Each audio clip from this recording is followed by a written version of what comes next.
Testing on channel 2. Testing verified. Well, we're going to get started on our launch sequence.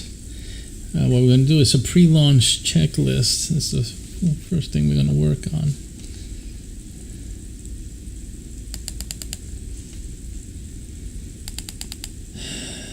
Okay, we're going to work on a pre-launch checklist, and that'll help the game masters set everything up for game mastering the SPACEPERIUM experience for their players. So we already have the Orlando Citadel ship recruiting happening. It's ongoing right now. And other cities are opening up. So again, this is a limited phase of the game, only 100 in each of these ships. So it's now or never, quite possibly for most of you. Orlando area needs to go to meetup.com and find the ship there, SPACEPERIUM, and sign up. All right, now let me do some preparing a document here. We're going to give you some updates on everything SPACEPERIUM up to now, so that everyone knows what's happening. We're also announcing our first asset, SPACEPERIUM asset class. I don't mean a classroom. I mean a class, meaning a type of asset that will soon be available for smart money out there. So we'll be discussing that, showing that. So, but right now we're going to get the pre-launch checklist. And I'm making just an outline here. It's really not necessary for you to see it. I'll just speak it in to creation. And as we start a recording of this session, we are creating a checklist for game masters to follow more or less during pre-launch phases of their game mastering sessions before the game is actually started. What you want to do is go through this checklist much like a pilot does as they prepare for takeoff. They go through a checklist and it basically to make sure that the I's are dotted, the T's are crossed, or vice versa, and ensure safety and making sure everything is ready to go. And most space agencies use a checklist, some form of it, and redundancies of it to ensure the safety of of the astronauts or of their payloads and their missions. So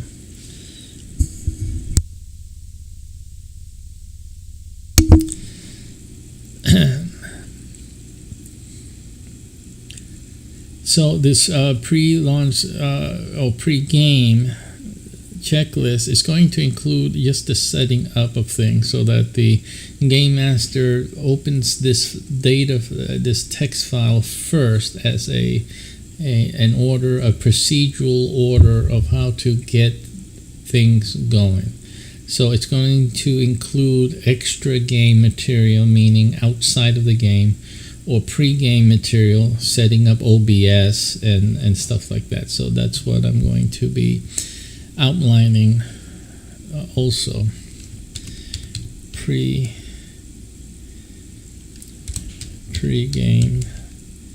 phase. And then we're going to have open checklist, open pre-launch checklist.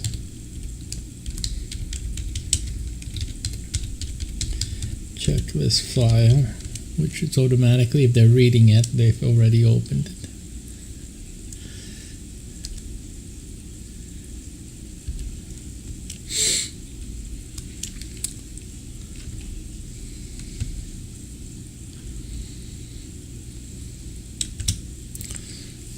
just gonna copy that repetitive text there. Copy. Okay, so I'm gonna open that pre, and then open that. Then you're going to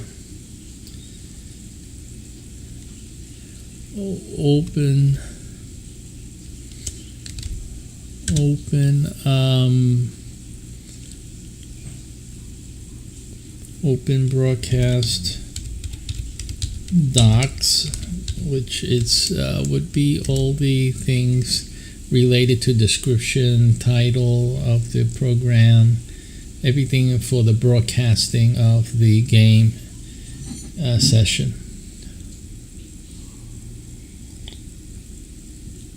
After you do that, then we'll want to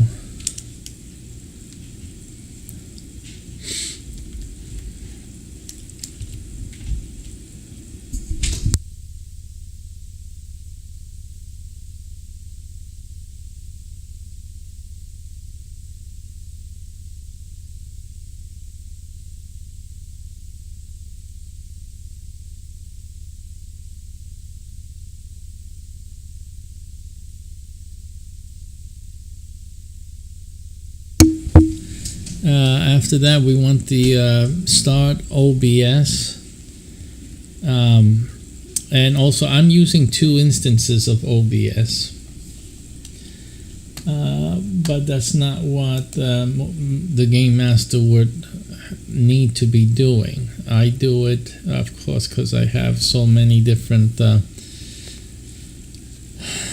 platforms to broadcast to, so and also my computer can handle it, so I use 2 instances of OBS, but all the game is actually done through one OBS. I mean, it's doable through one, and it's really not practical to do 2 OBS instances. It all can be managed in one OBS instance. Of course, I always have to do 2 instances. I can't just use the one. Okay, so we start up OBS.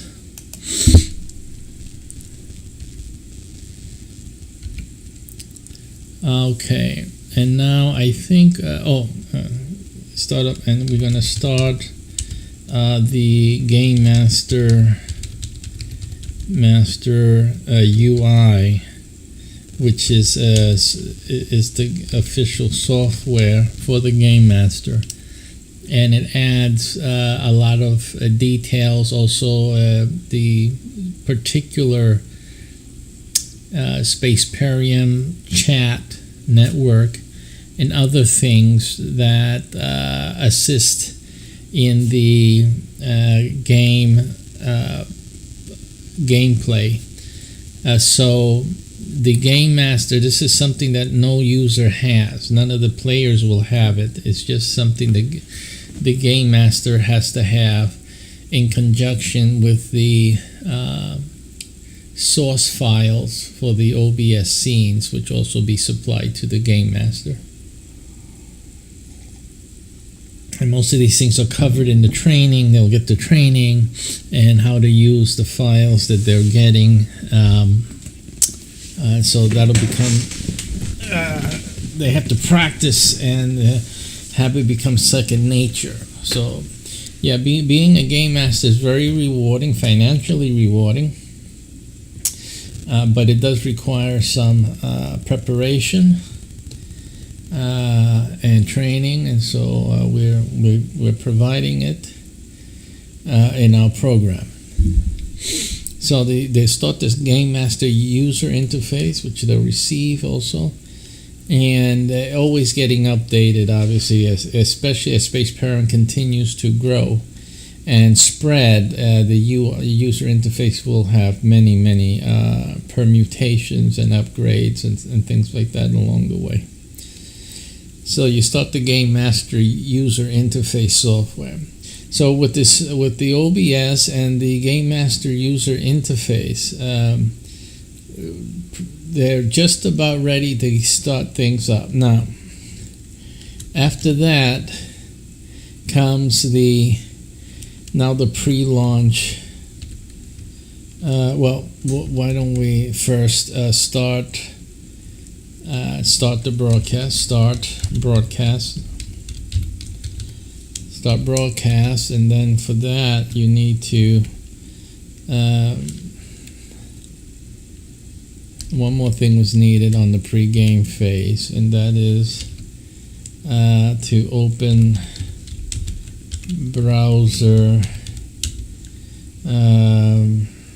tab set, and it's a set because you'll need to open a few different web pages in your browser.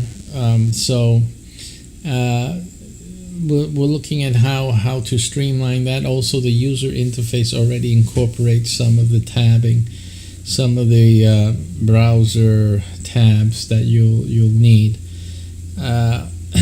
But you really we're trying not to show the user interface ever during gameplay, and some resources should be just played or shown in the browser as a display capture in the OBS scene set, so that those resources can be brought into the gameplay itself.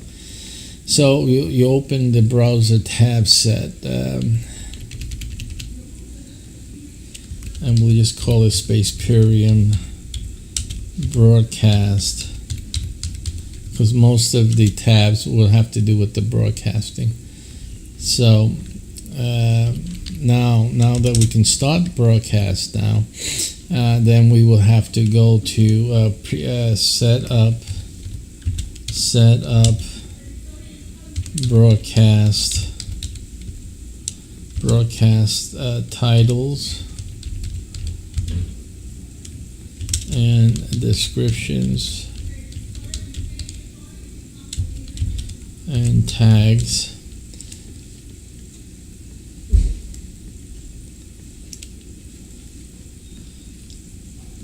And then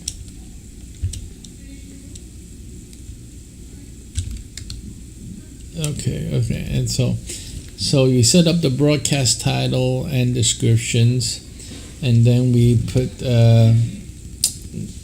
implement, I should say, implement.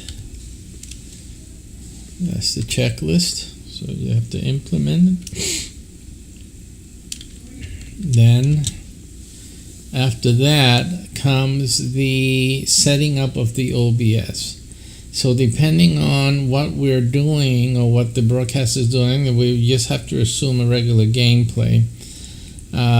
So we'll have to what should be the first setup for SPACEPERIUM. So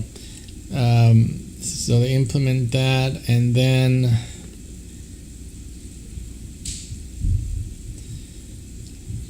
so I'm going to just write it here. It may not be so, but we're going to start broadcasting,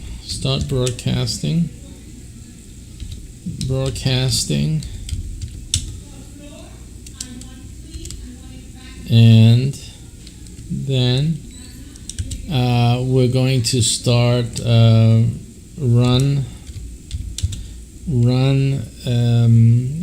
we call that, what is this called, the start of SPACEPERIUM, run SPACEPERIUM intro and card.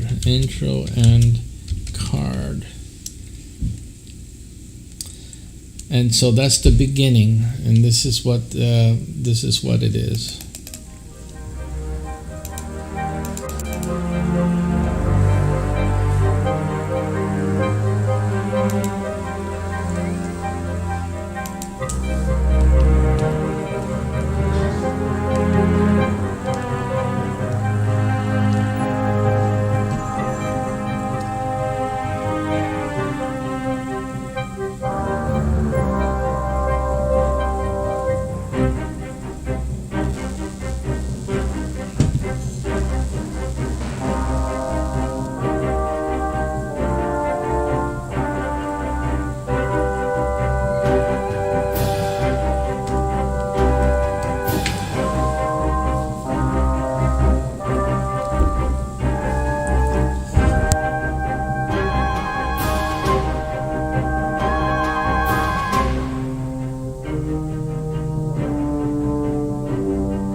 Okay.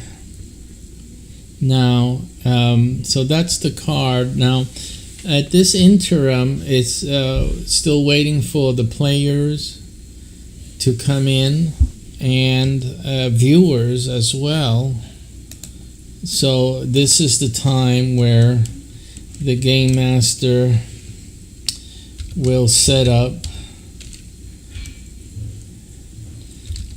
OBS for the basic startup.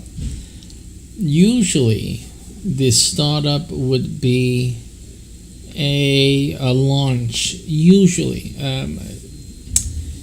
depending on the ship and certain other, let's just call it chapters where the ship may be traversing, or states in terms of its mission, overall mission.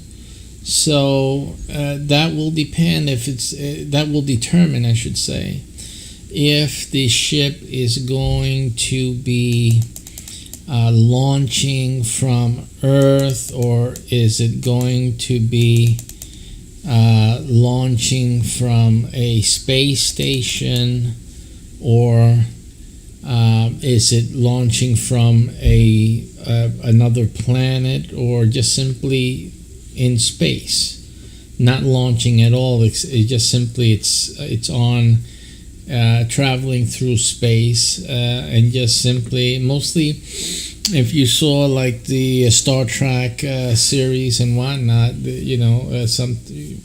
where were they? They were in the middle of space, and then a message came in, and that starts the whole series, that episode. So the same type of thing. And so it really depends on what mission they're on. If they're on a longer term mission or multi-session mission, so they just continue where they left off the last time, etc., etc. So again, but that is dependent on the individual ship, and the game master would accommodate for that scenario. So this next step depends. So I'll just I put in a game master, audience, a builder, crew, engagement, because of course in this time period, while the game master is setting up the game, he can be like doing what I'm doing now, talking about the game,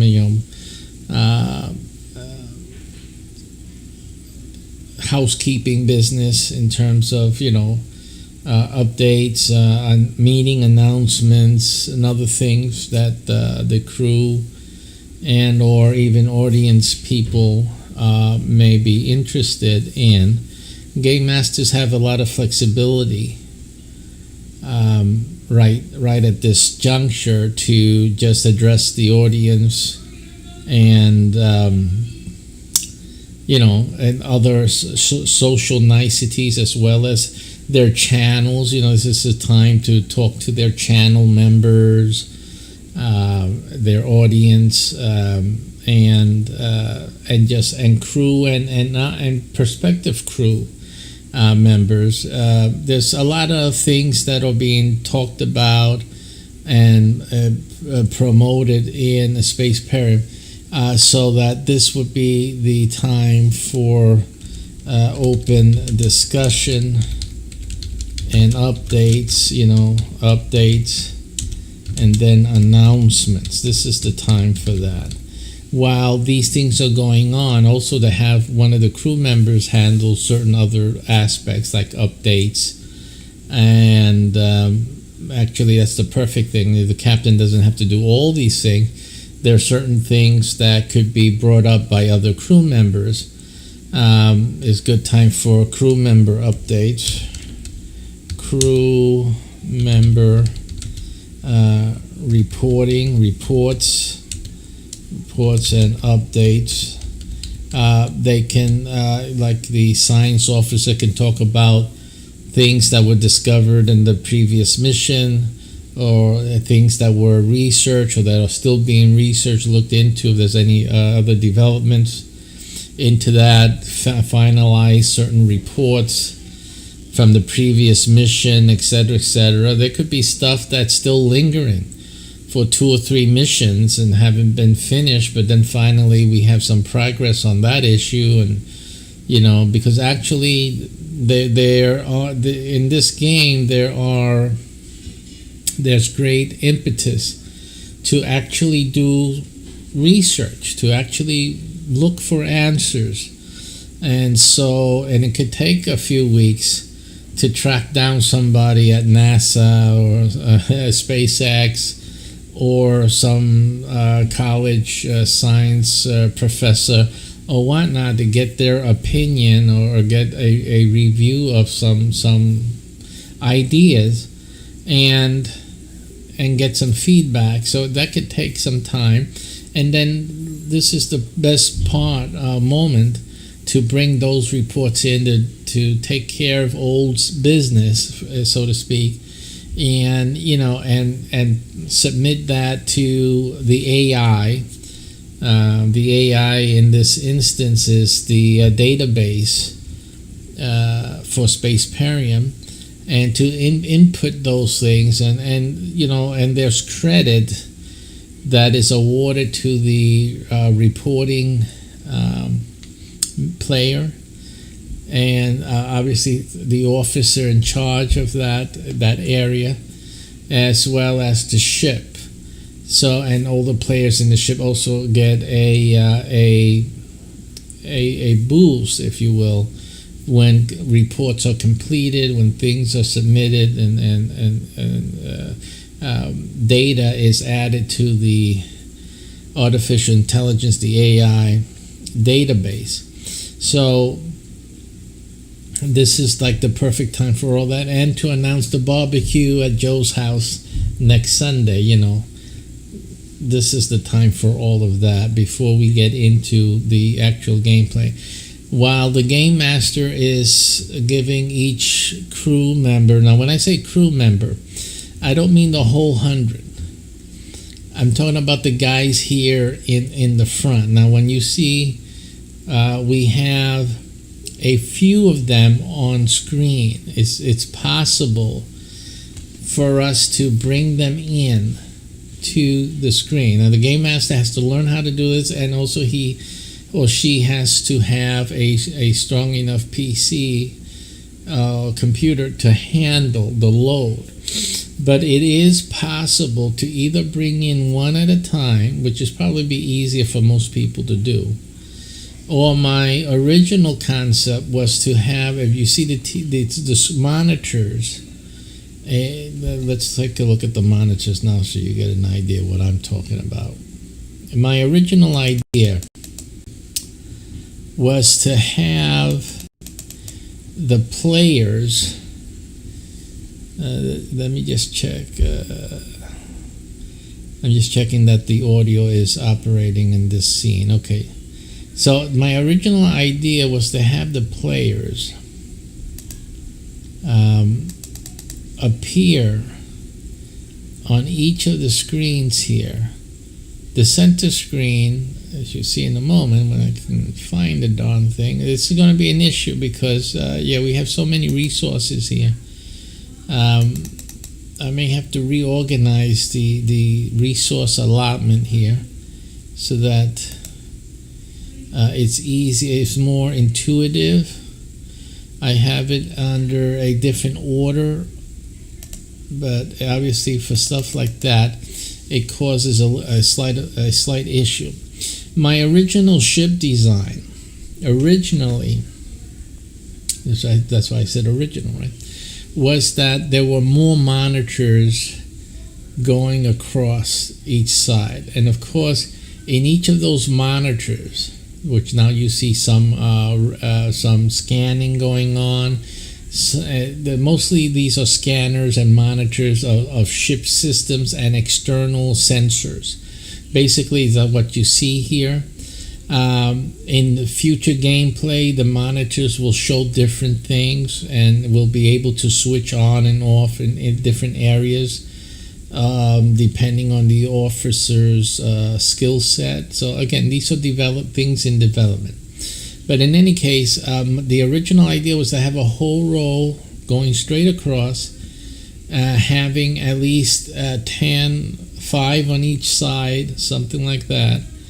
And each one was a different player. In other words, like you see my face in this monitor, each player would show up in their own monitor over there, right?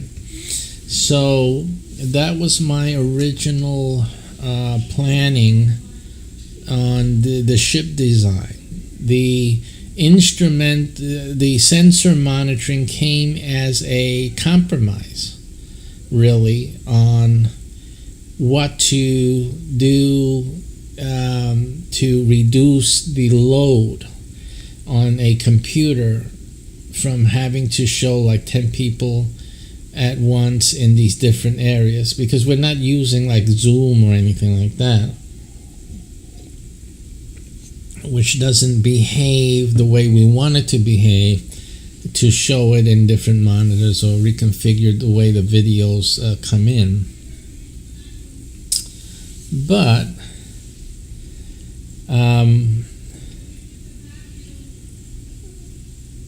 that being said, since we couldn't do it that way, or we wanted to make it less of a burden on Game Master systems, we opted to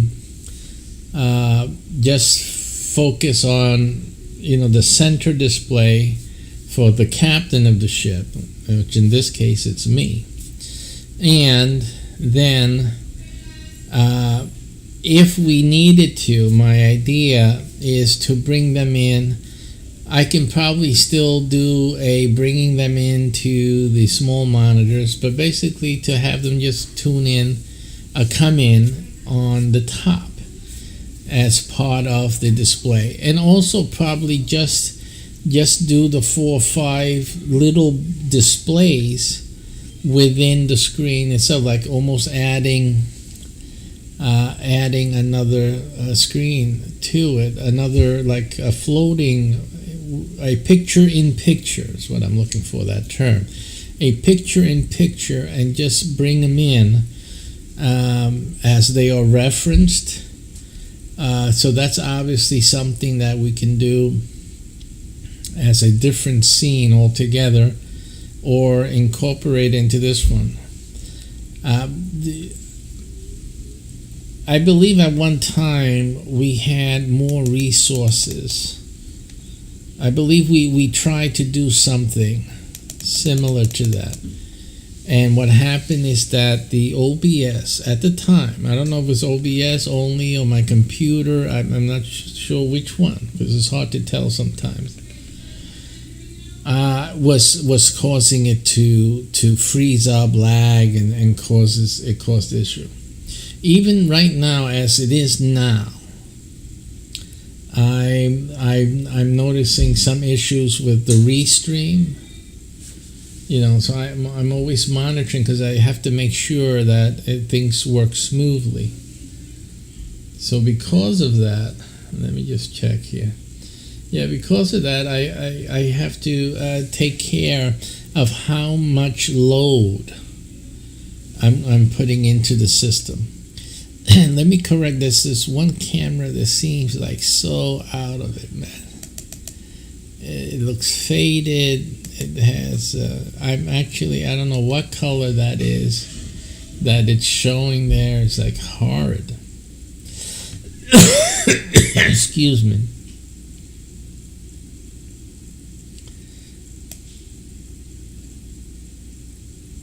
I'm trying to figure out where's this color here. I'm not showing any good color on me here. The hue is like, I don't know what's going on with that. What happened with that? It's almost as if it doesn't have that facility.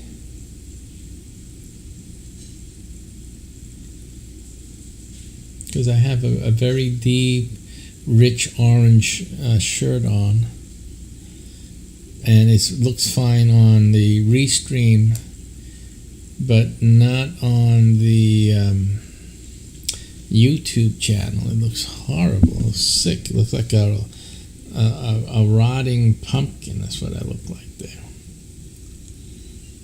So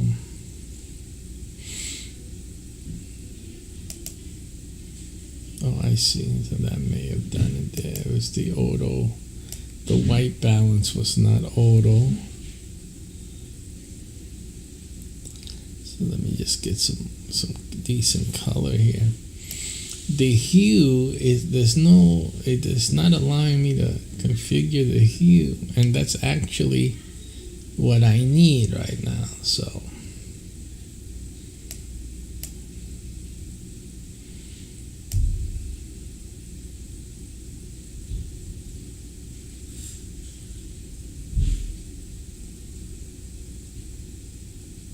just one moment, guys. Let me stop this. No, all right. So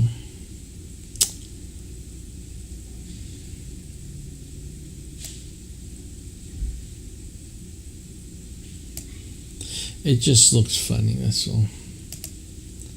We'll try it there for a little while. It's not the best.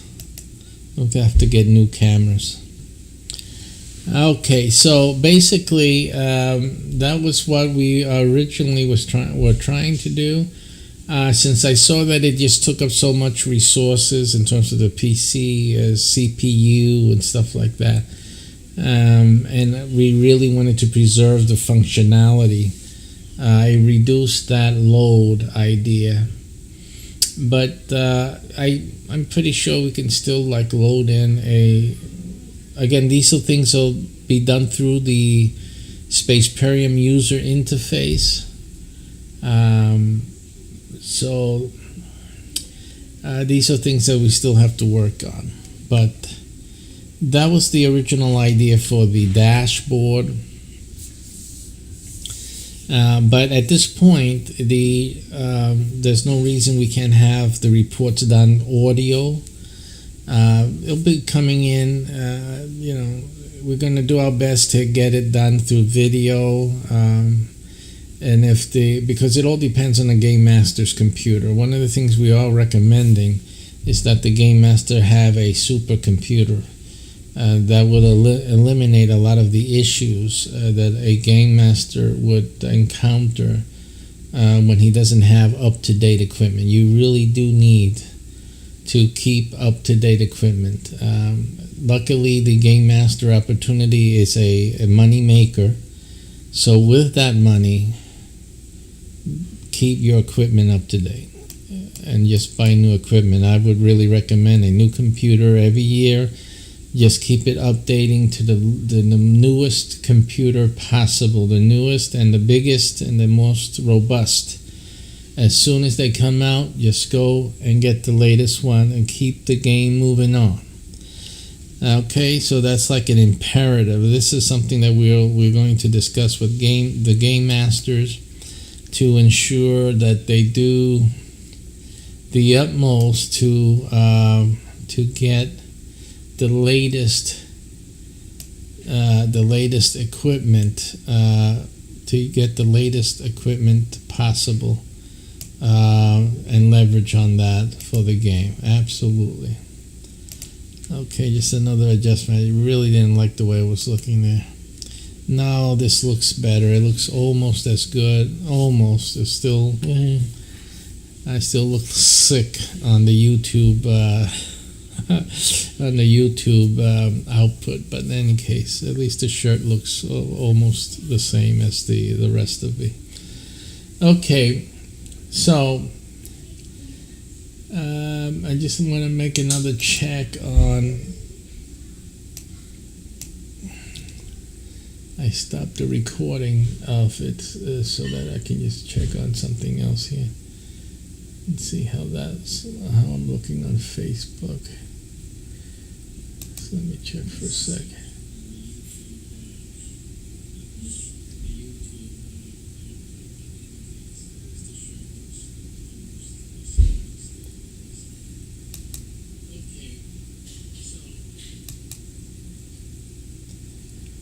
All right, so yeah, we're looking pretty on Facebook. Okay, I'm only checking Facebook because I look at the restream, and the monitor and restream is frozen. So I just want to make sure that on Facebook, which is one of the destinations from the restream feed, that I'm still moving. I'm not frozen. That's all.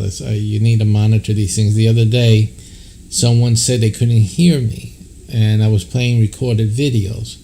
And I said, how can they not hear it? And the OBS is showing that there's audio. So I had no idea why that happened. I had to shut down that instance of OBS and start up again that broadcast, and then it worked fine. So but again, I could broadcast for hours and not know that no one's hearing any audio. Okay, so unless somebody takes the time to let me know. Talking about that, I've not set up the chat so that I can see your chat. So I'm sorry if you chatted a while or a minute ago before right now. Chat again, because I don't see it until now. Now I can see it. Anything new that you chat about. So feel free to chat, ask questions about the game, and I will be happy to answer that as I go along. And let me do the same thing with YouTube. Popping out the chat so we can see YouTube. I'm live. I don't have a following on the channel Play Paybox on YouTube. I've started just recently to broadcast on on these channels. So these channels really don't have much of a subscriber base. None of my channels really did.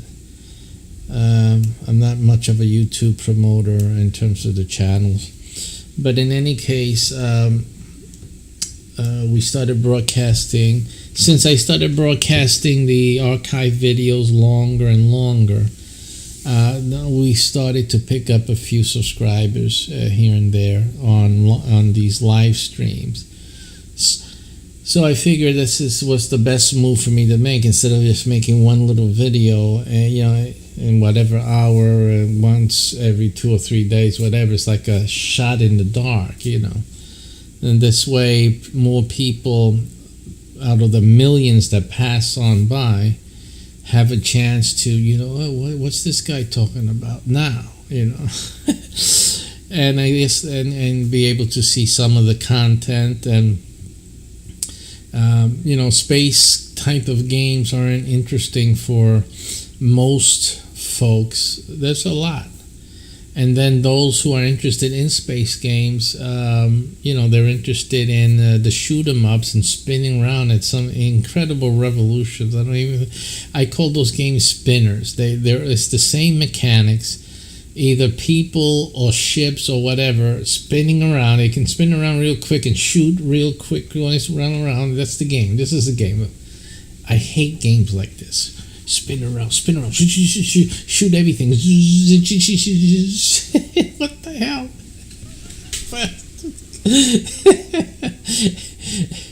I mean, only a mind that thinks that way would find enjoyment in that.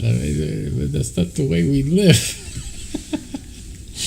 This game is more down to earth. It's a space game, but it's more down to earth and more realistic. So. They came out. I saw it on Box Mining's channel. I think he's on YouTube as Box Mining. I don't know what he is on Twitch. I do know he's on Twitch, but I haven't seen him on Twitch. I don't know, and I haven't looked for him either, so I can't say. But in either case, he was reviewing a game from some of his friends are making. The name escapes me now, but. In any case, they've made a space type game. They got ships.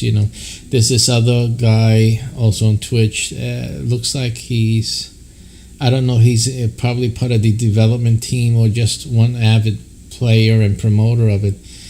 And it seems that there's great interest in like customizing ships, making the ships look cool and bad, this and that, and then I guess you go and shoot them up or do some mining or whatever.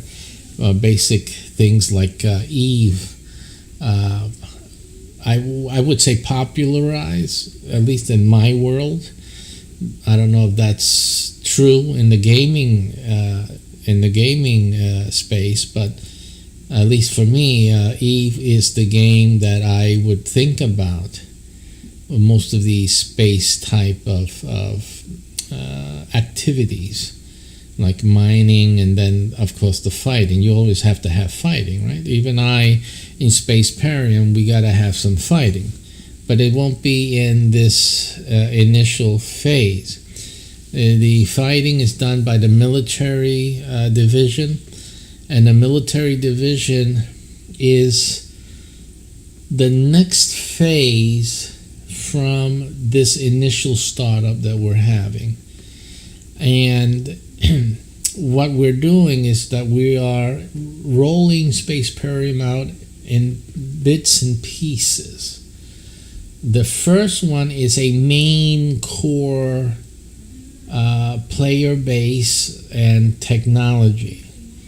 This is the more realistic of the game genres that we're developing for SPACEPERIUM.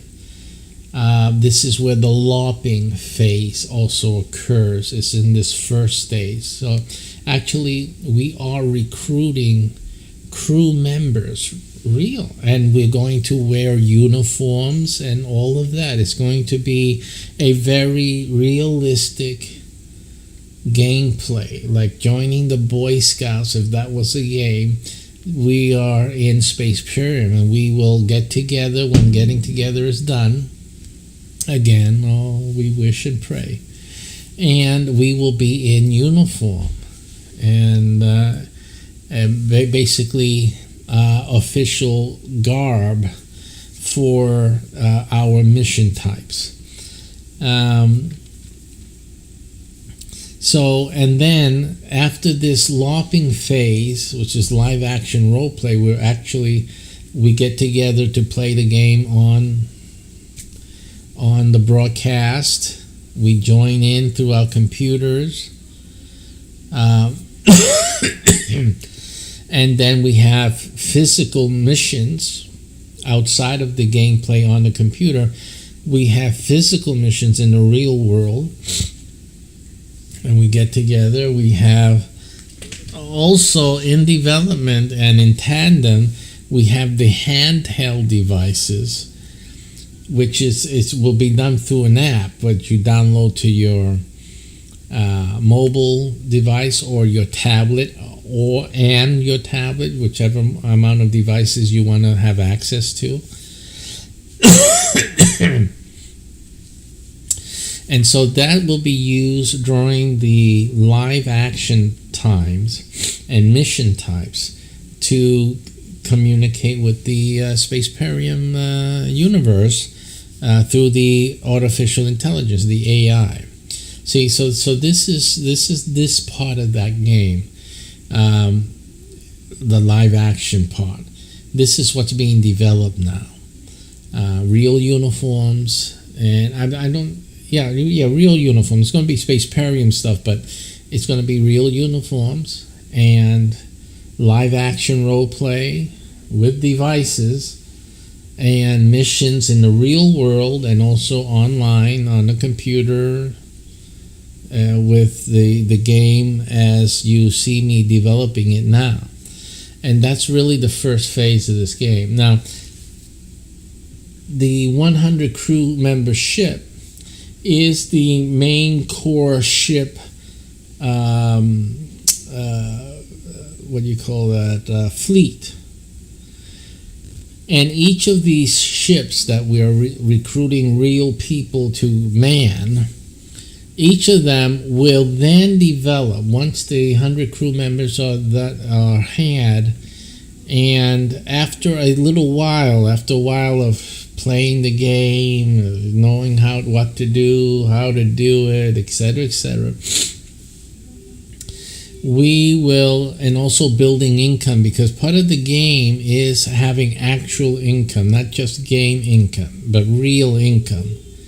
And once each of the crew members are deriving income and making their money, then the game, their ship, will qualify for the military division to be created.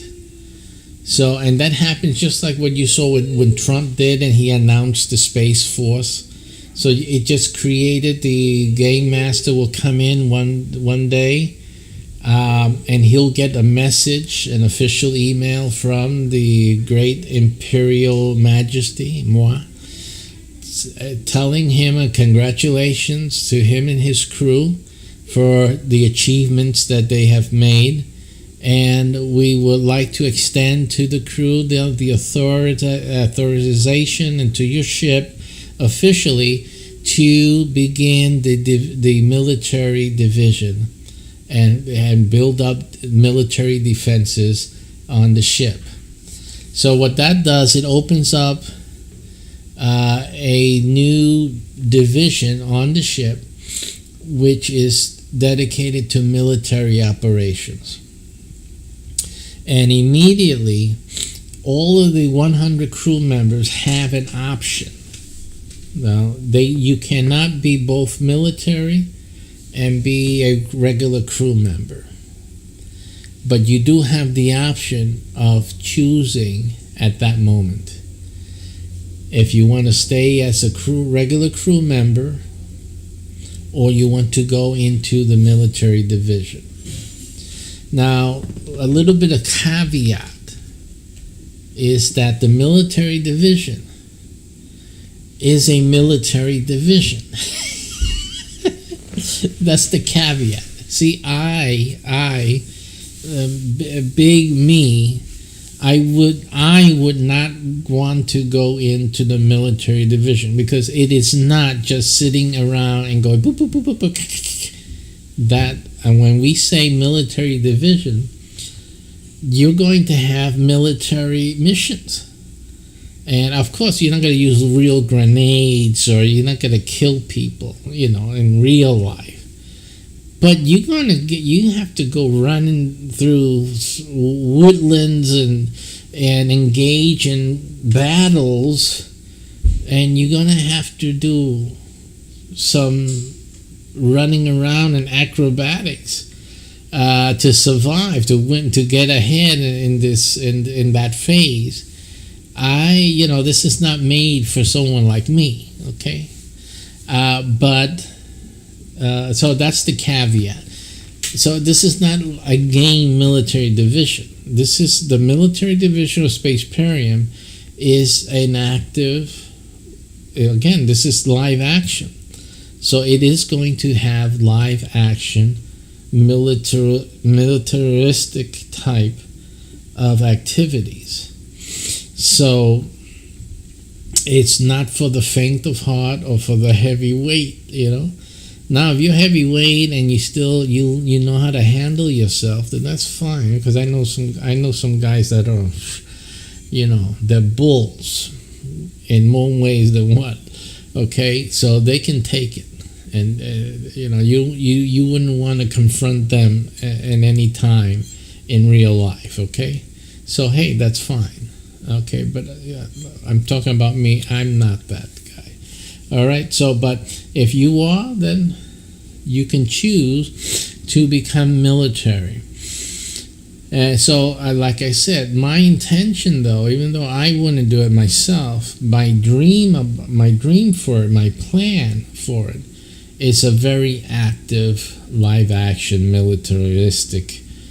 I gotta practice that word. Militaristic game play.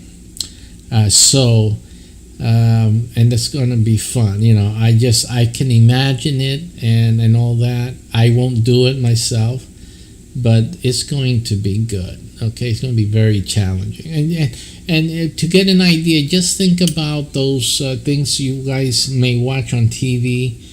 I don't even know the name because I don't watch TV like that. But there's something that you go. There's like challenges that you have to go through a course, an obstacle course, and they have them climbing, and then they have to jump over the water with a rope and stuff. I don't know. You guys probably know the name of that show already. But in any case, that's at minimum is what you need to expect. At minimum. And what I'm looking at doing is having things blowing up next to you. You're going to have fire. You're going to have lights, and yeah. And actually, when you have the gameplay, when you're having the combat scenarios, things will be flying. Things will be flying through the air. So, and I have even planned in certain missions and areas, you're going to get there like the commandos. You're going to get on a helicopter and you're going to actually go from point A to B and drop down and on mission. There'll be boats. Certain areas will get a boat transport. And in some instances, there'll be both scenarios happening at the same time. So some of your peers will be coming in by helicopter. Your group may be on the boat, speedboat going in. And so what I'm talking about is some real life like war-like scenarios. Things are blowing up, things flying through the air. You got to take cover. So and for people who want to get that military feel, that's what we're trying to capture for you, that feeling without being military, right? We're not trying to be a military, but we want to have that experience, to emulate that experience, for the rest of us, But like I said. And again, remember that one of the things that we have going on all the time is we're making the movies, right? So we're actually using these things as footage in the movies and TV shows that we're creating. So that's what makes it all exciting, and why we need all this extra fanfare is because actually we're going to make a movie using these things. Although some when they're producing movies, sometimes they don't have the reels, the lights and the thing happening when they're filming. They add, there's a lot of things that are added after they have filmed it, and then they add it onto the film itself, onto the video. But what we're doing, we're going to have it as real as we can muster it, and just fix it up, in the movie if we have to, or just change the way the shot looks or which angle we're taking it, so that we can still do what they do in the movies, but you guys in real life will actually experience the SPACEPERIUM experience with actual things and or indicators. There's things that can give you a vibration when you get shot or you get hurt or something like that. And again, these are things that we are looking into, researching, and will be incorporating in our development process. So again, but that being said, when it comes time to make that choice, you will actually then go into the process of changing from the regular ship that you were assigned to before and going into the military. Obviously, there's going to be a boot camp. You will actually have a real mission to go to the boot camp, and at the boot camp, then you will have your basic training in everything that is SPACEPERIUM for the military division. So again, SPACEPERIUM is a hybrid game, so it's not just sitting behind a computer and playing a game. You're going to have to do some traveling. You're going to have to get out and do the missions. So this is more than just sitting in the computer and playing the game. All right. So let's get back to the list here. So we start the broadcast, set up broadcast titles and descriptions and tags, implement. So we put those things, cut and paste or copy and paste, and into the the set up or the edit portion of the broadcast video platform. And then we hit the start button and we get the broadcast going, and we run the SPACEPERIUM intro and card. And after that, we come in live. So we do, and that's what I should put here actually. We're creating a checklist for the game masters to be able to follow a checklist one after the other in setting up the game in each game session. So we were just discussing the open area right after the broadcast begins. The show card has displayed, the intro music has ended, and then we come into a full screen. So let me put that full screen game master, just put it in like that, and then goes into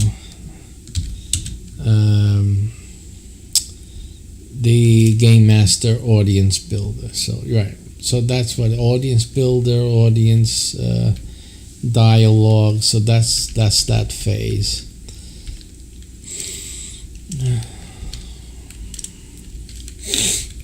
Just open discussion and updates, announcement, crew member reports and updates, and during that, we're setting up game master sets up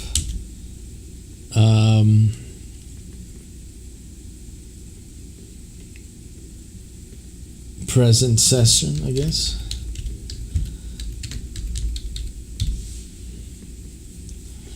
Alrighty, I'm going to take an intermission right now, and we'll be back about 15 minutes or so.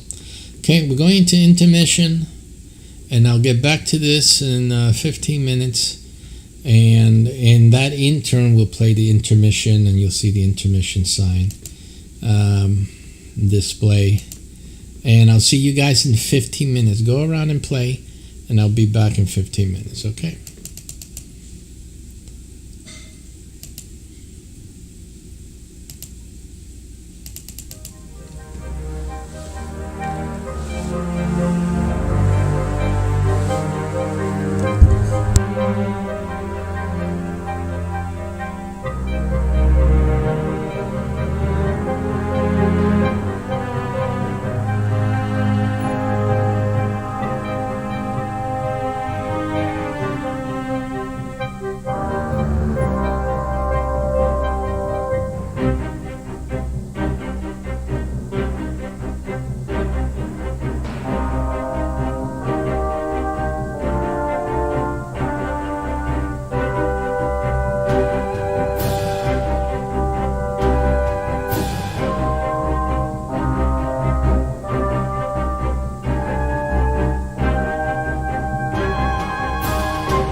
We'll be starting in a moment or two.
Alrighty, got my space pills in. So another concept that we're developing is space pills to counteract the radiation and stuff for space. All of our crews on mission need to keep their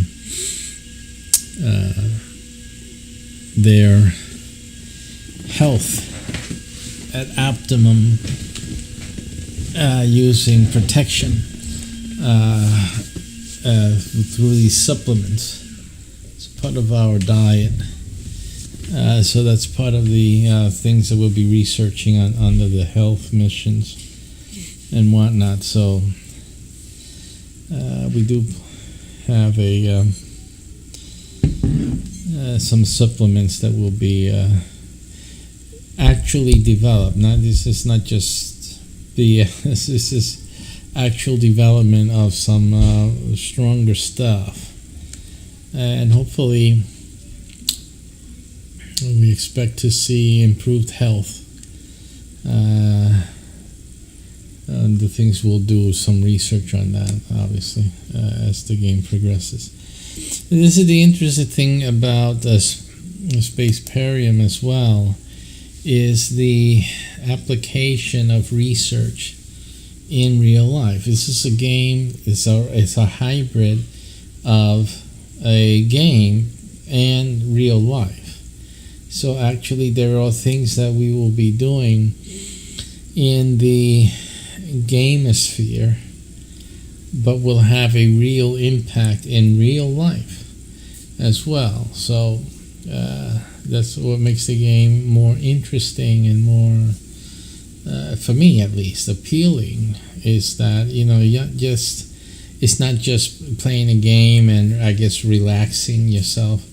Otherwise, it's actually can contribute to science, to space exploration in the future, in real terms, and obviously that includes the human health, greatly improved due to our need to make ourselves stronger in terms of being able to resist space conditions and offset possible contamination from outside sources. So this is an interesting perspective, even if it just makes us improve or make certain improvements that turn out to have a positive effect on our human health here on Earth. I mean, I think all that is worth the while. And finding a cure for cancer, for some other ailments in the human condition is I wouldn't put it beyond the scope of SPACEPERIUM and my hopes for SPACEPERIUM, that it contributes something to space exploration in the future, and also to our own existence, our own improved health, improved even psychotherapeutics, just improved conditioning in body and in mind. I think it's all good and well.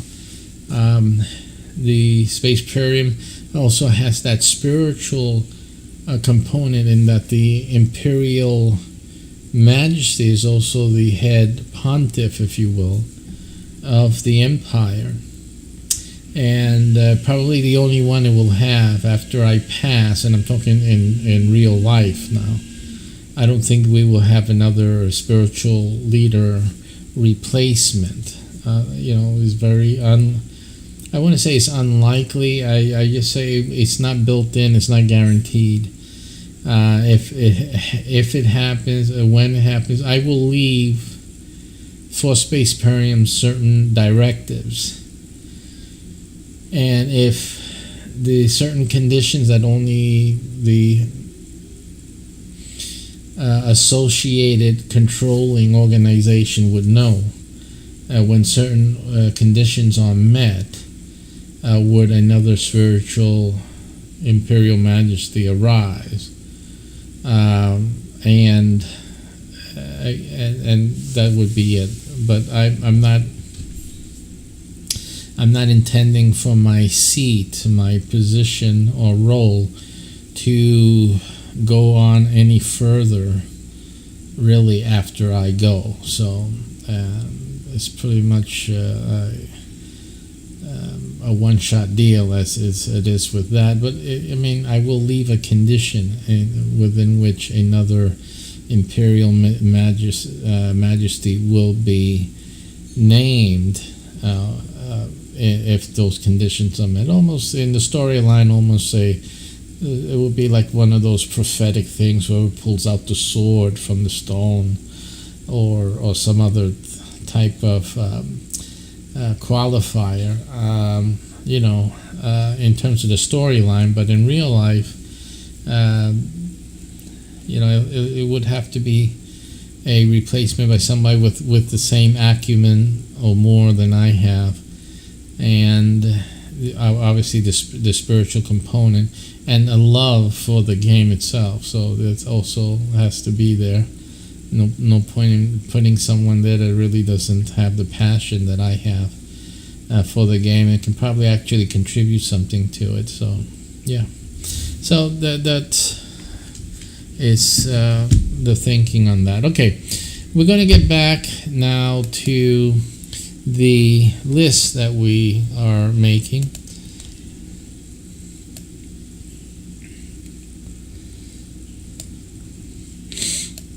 The pre-launch checklist. I'm going to save it now as such.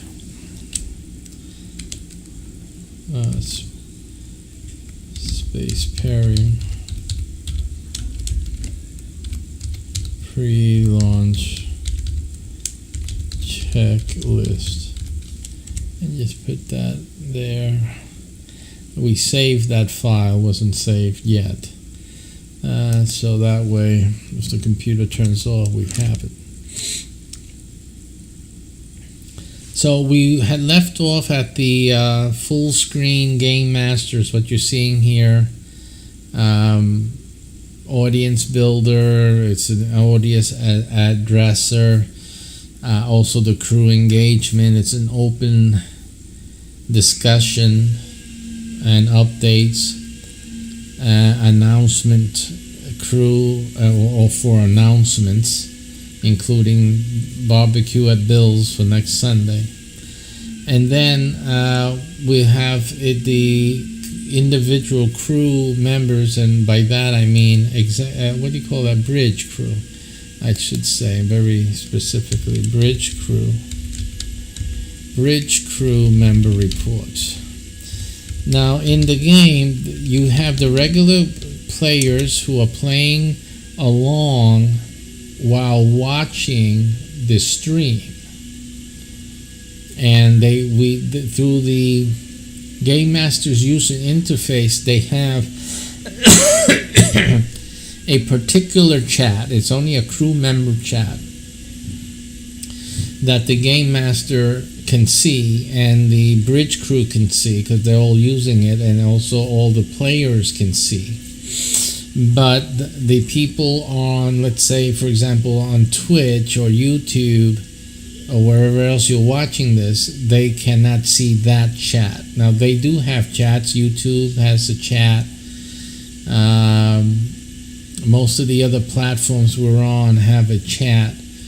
But those chats those are public chats. They're not considered crew chat. Okay?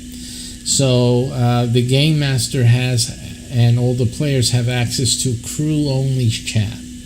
And that's, so there will be people, the crew members, playing and chatting that the audience will not be privy to. That the Game Master will announce anything that needs to be announced, and it may appear that the Game Master is speaking with someone, but yet there's no one else on the screen. You don't hear no voice, no audio, and then the reason for that is because he's responding to crew member only chat.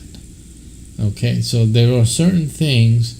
That's not the only thing that goes on in the background. There's other inputs that the Game Master and the bridge crew will be privy to and receiving and interacting with that are not publicly visible or audible.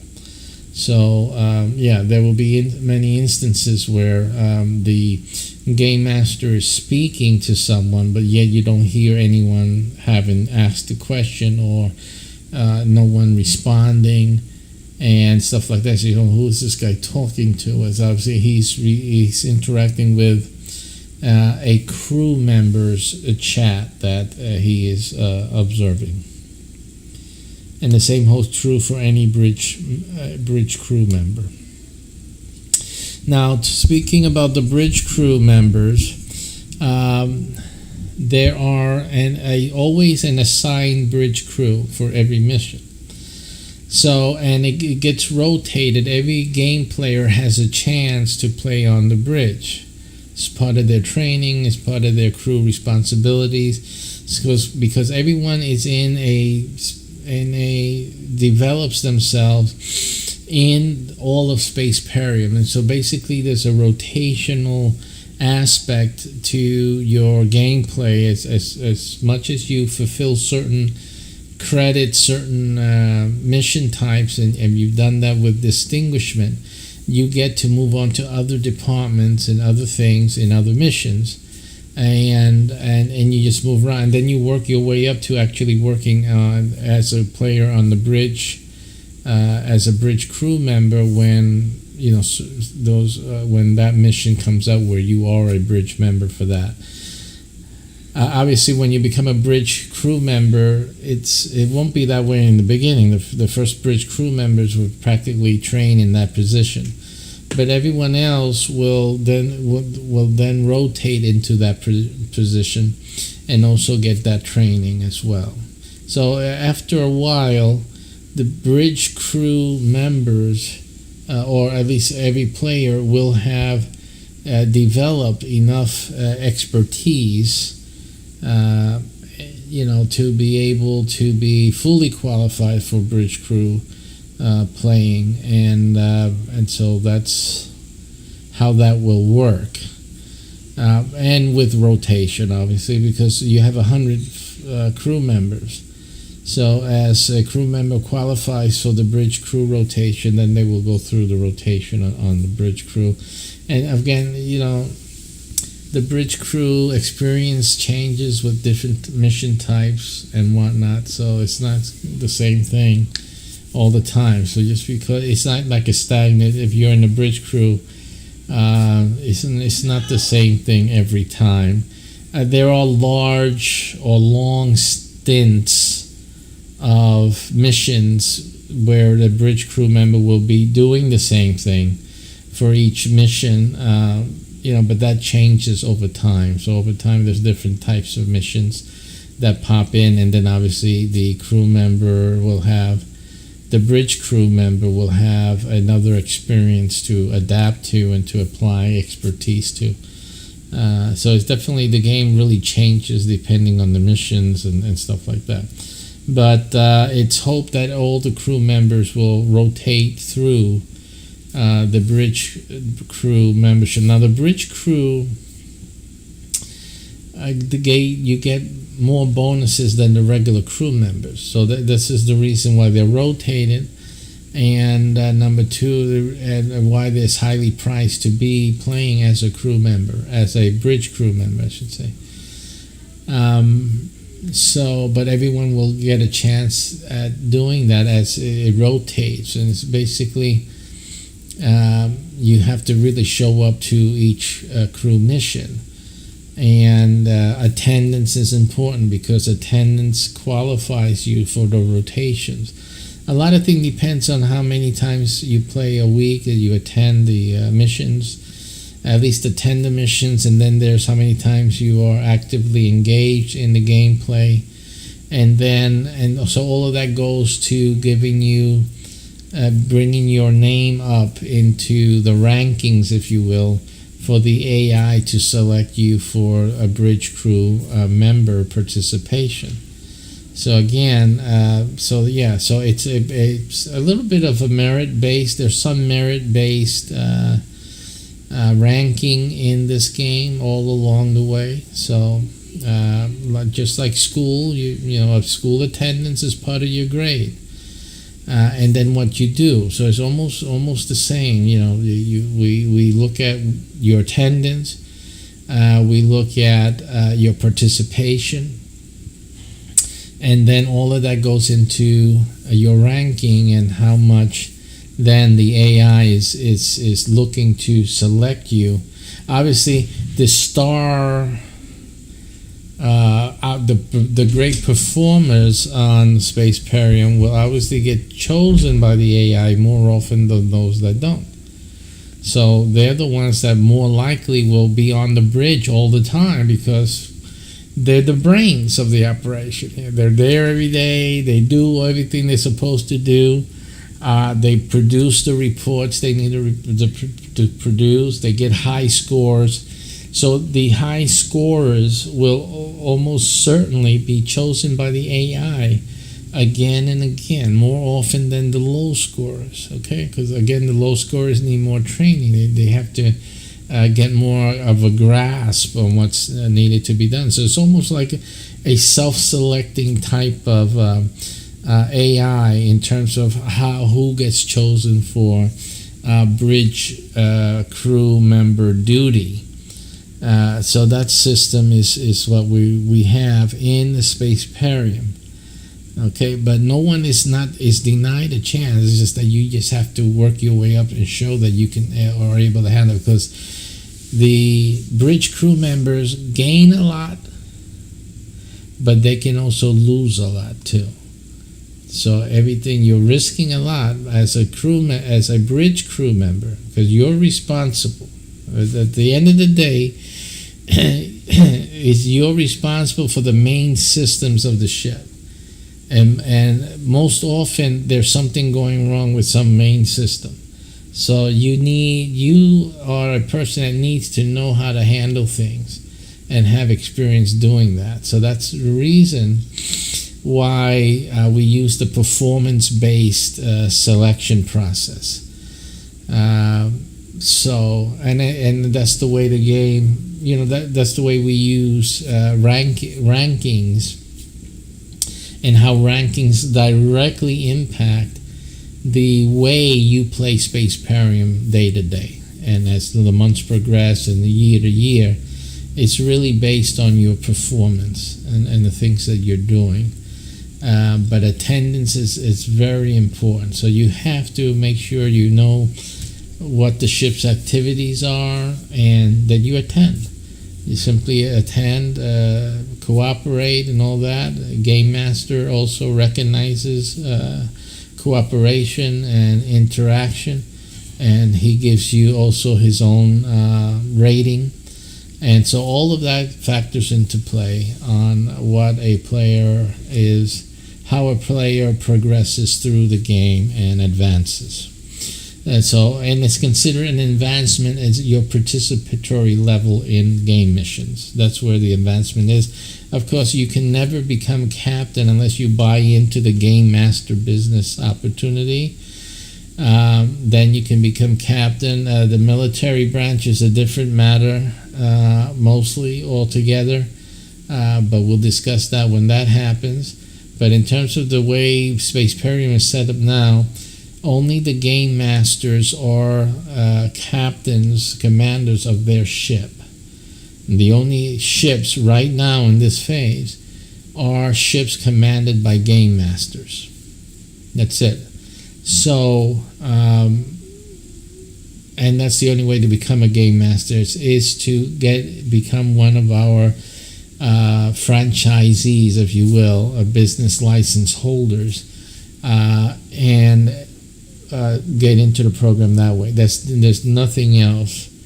You go through the training, get everything ready to go, get a few trials up and running, and then open up your ship for recruitment, and you're on the ball. And that's basically how you become a commander in SPACEPERIUM. Okay, everything else follows a real life model in SPACEPERIUM. So if you're wondering, well, how can I have any achievement or progress in any way? Well, the same way you do in life, and to the degree you have made it in life so far, it will be reflected in SPACEPERIUM. So you don't have to worry about that. If you're head of an organization in the real world, as SPACEPERIUM develops, you will be heading that organization in SPACEPERIUM or a SPACEPERIUM equivalent to it.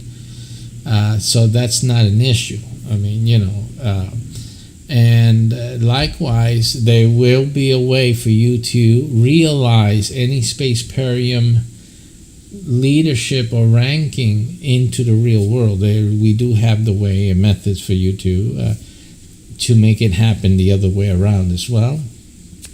Like I said, the idea behind SPACEPERIUM is real life. So we're making it real life and not just a game experience. All right, so I guess this ends our full screen Game Master segment. I have to set up, the Game Master sets up present session. So now let's go into the present session. The present session for this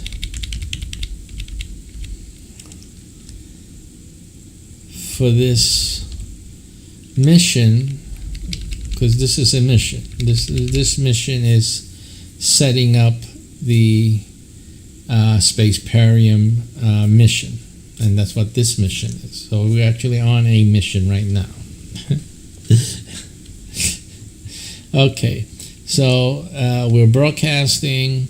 We've addressed the audience. Hello, audience. Welcome. Thanks for watching. Friend, follow, subscribe, like, lick the screen, whatever you do to make it more appealing to someone else to join, share it, and whatever. And write about us or talk about us to somebody. And after we do all this process and the updates and announcements, then we go on to actually setting up the game mission itself, setting up the game scenario. So we'll call it game scenario.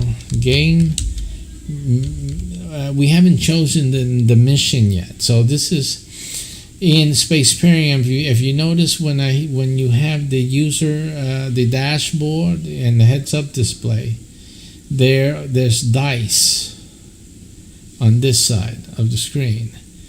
Those three dice, or those three die, it's a messaging system. It's a decision-making process. In the game mechanics, it's a randomizer. That's what it is.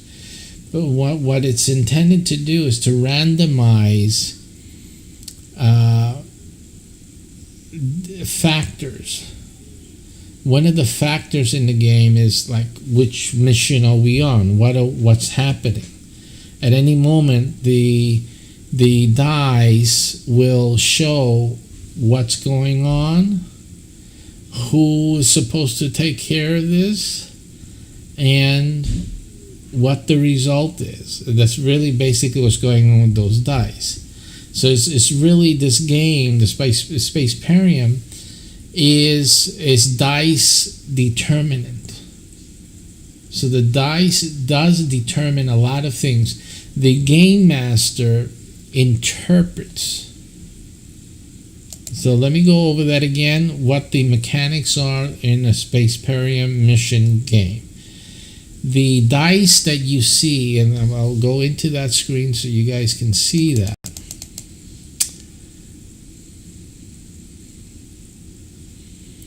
The dice that you see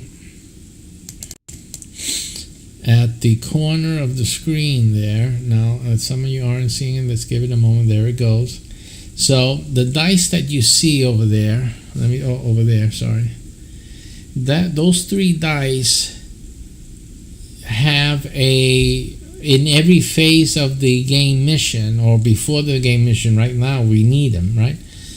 It tells you, the game master and the players, what to do. It also tells who's going to do it and some other information depending on the phase of the game itself.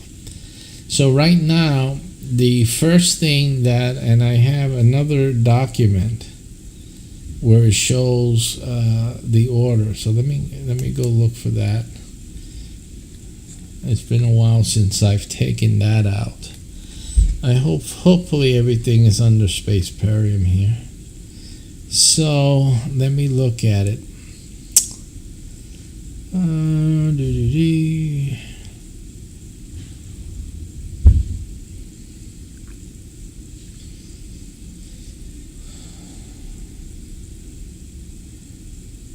still looking for it. There's a lot of SPACEPERIUM docs here and files.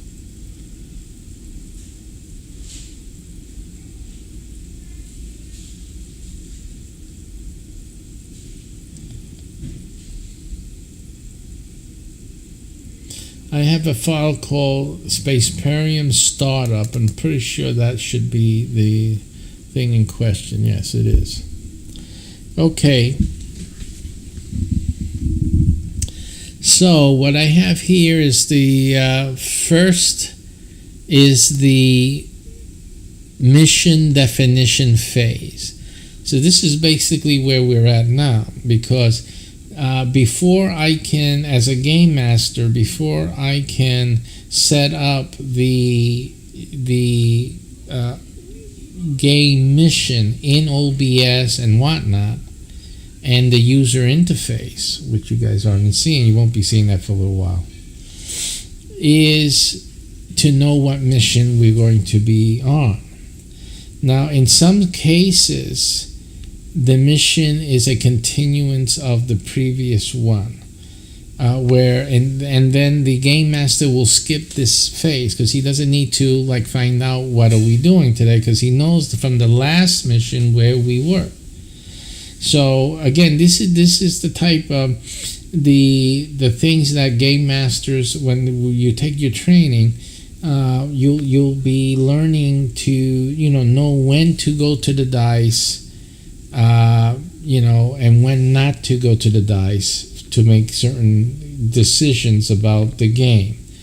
If we were working at a colony, the last mission was at a colony, and that's where we finished. We were at the such and such colony. It doesn't make sense, especially on the filming projects. You see, there's a lot of little details here that really make determinations. If the ship is engaged in a movie series at the moment, you guys start up, you're not in a movie series. The ship builds up towards movie series status. And once that happens, and of course the game master needs the experience and training to get to that level where, again, from day to day, you're going from connecting one to another, to a previous. So it makes sense that if this ship was at a colony, last night, that today we're still on the colony because we never left. And last night we never left. There was never an instruction or a demonstration that the ship took off from that planet and went someplace else. And it could be, Star Trek didn't show you a one to another successive line of space travel either.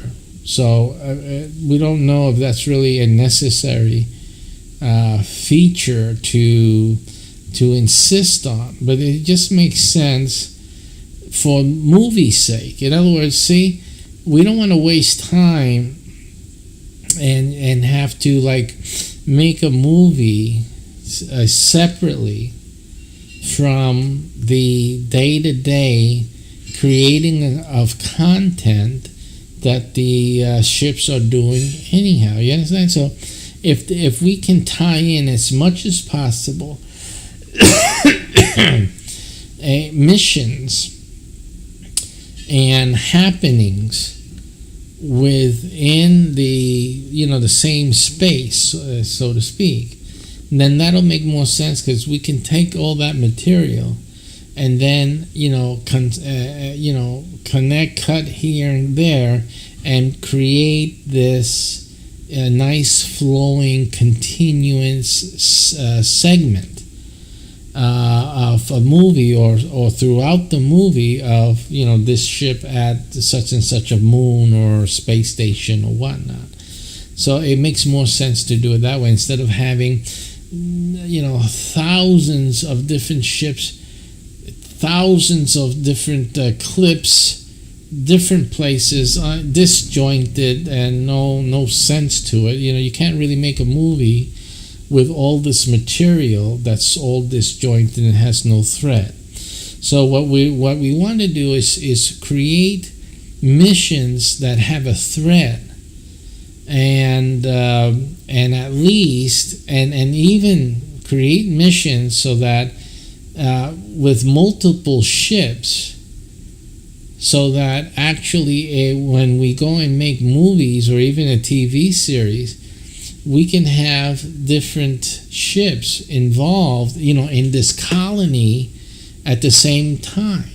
You understand what I'm saying? And so, so that it's like if you ever been on a cruise, and you've gone to Mexico or whatever on a cruise ship, and you ever had the experience of going off board, getting onto the pier, and you see other ships, even from the same ship cruise line at the dock there. It's an interesting feeling. I remember I think it was Carnival. I think we were on that one, the Dream, I think, and it met up right before their island with another 2-3 ships in the Carnival line.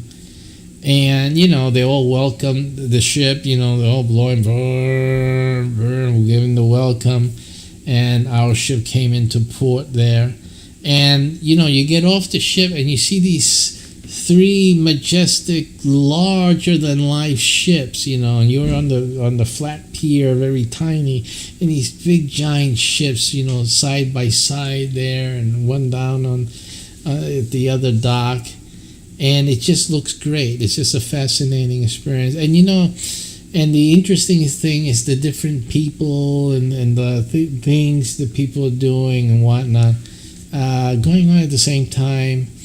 And so we want to create that same, experience in SPACEPERIUM, that, this is bigger than just a group of people playing in one game area. But when they see these other ships are there and there's other players are there, all the crew members from different places, and it opens up that SPACEPERIUM universe, and brings that feeling when people are watching a SPACEPERIUM production, for example, especially that way.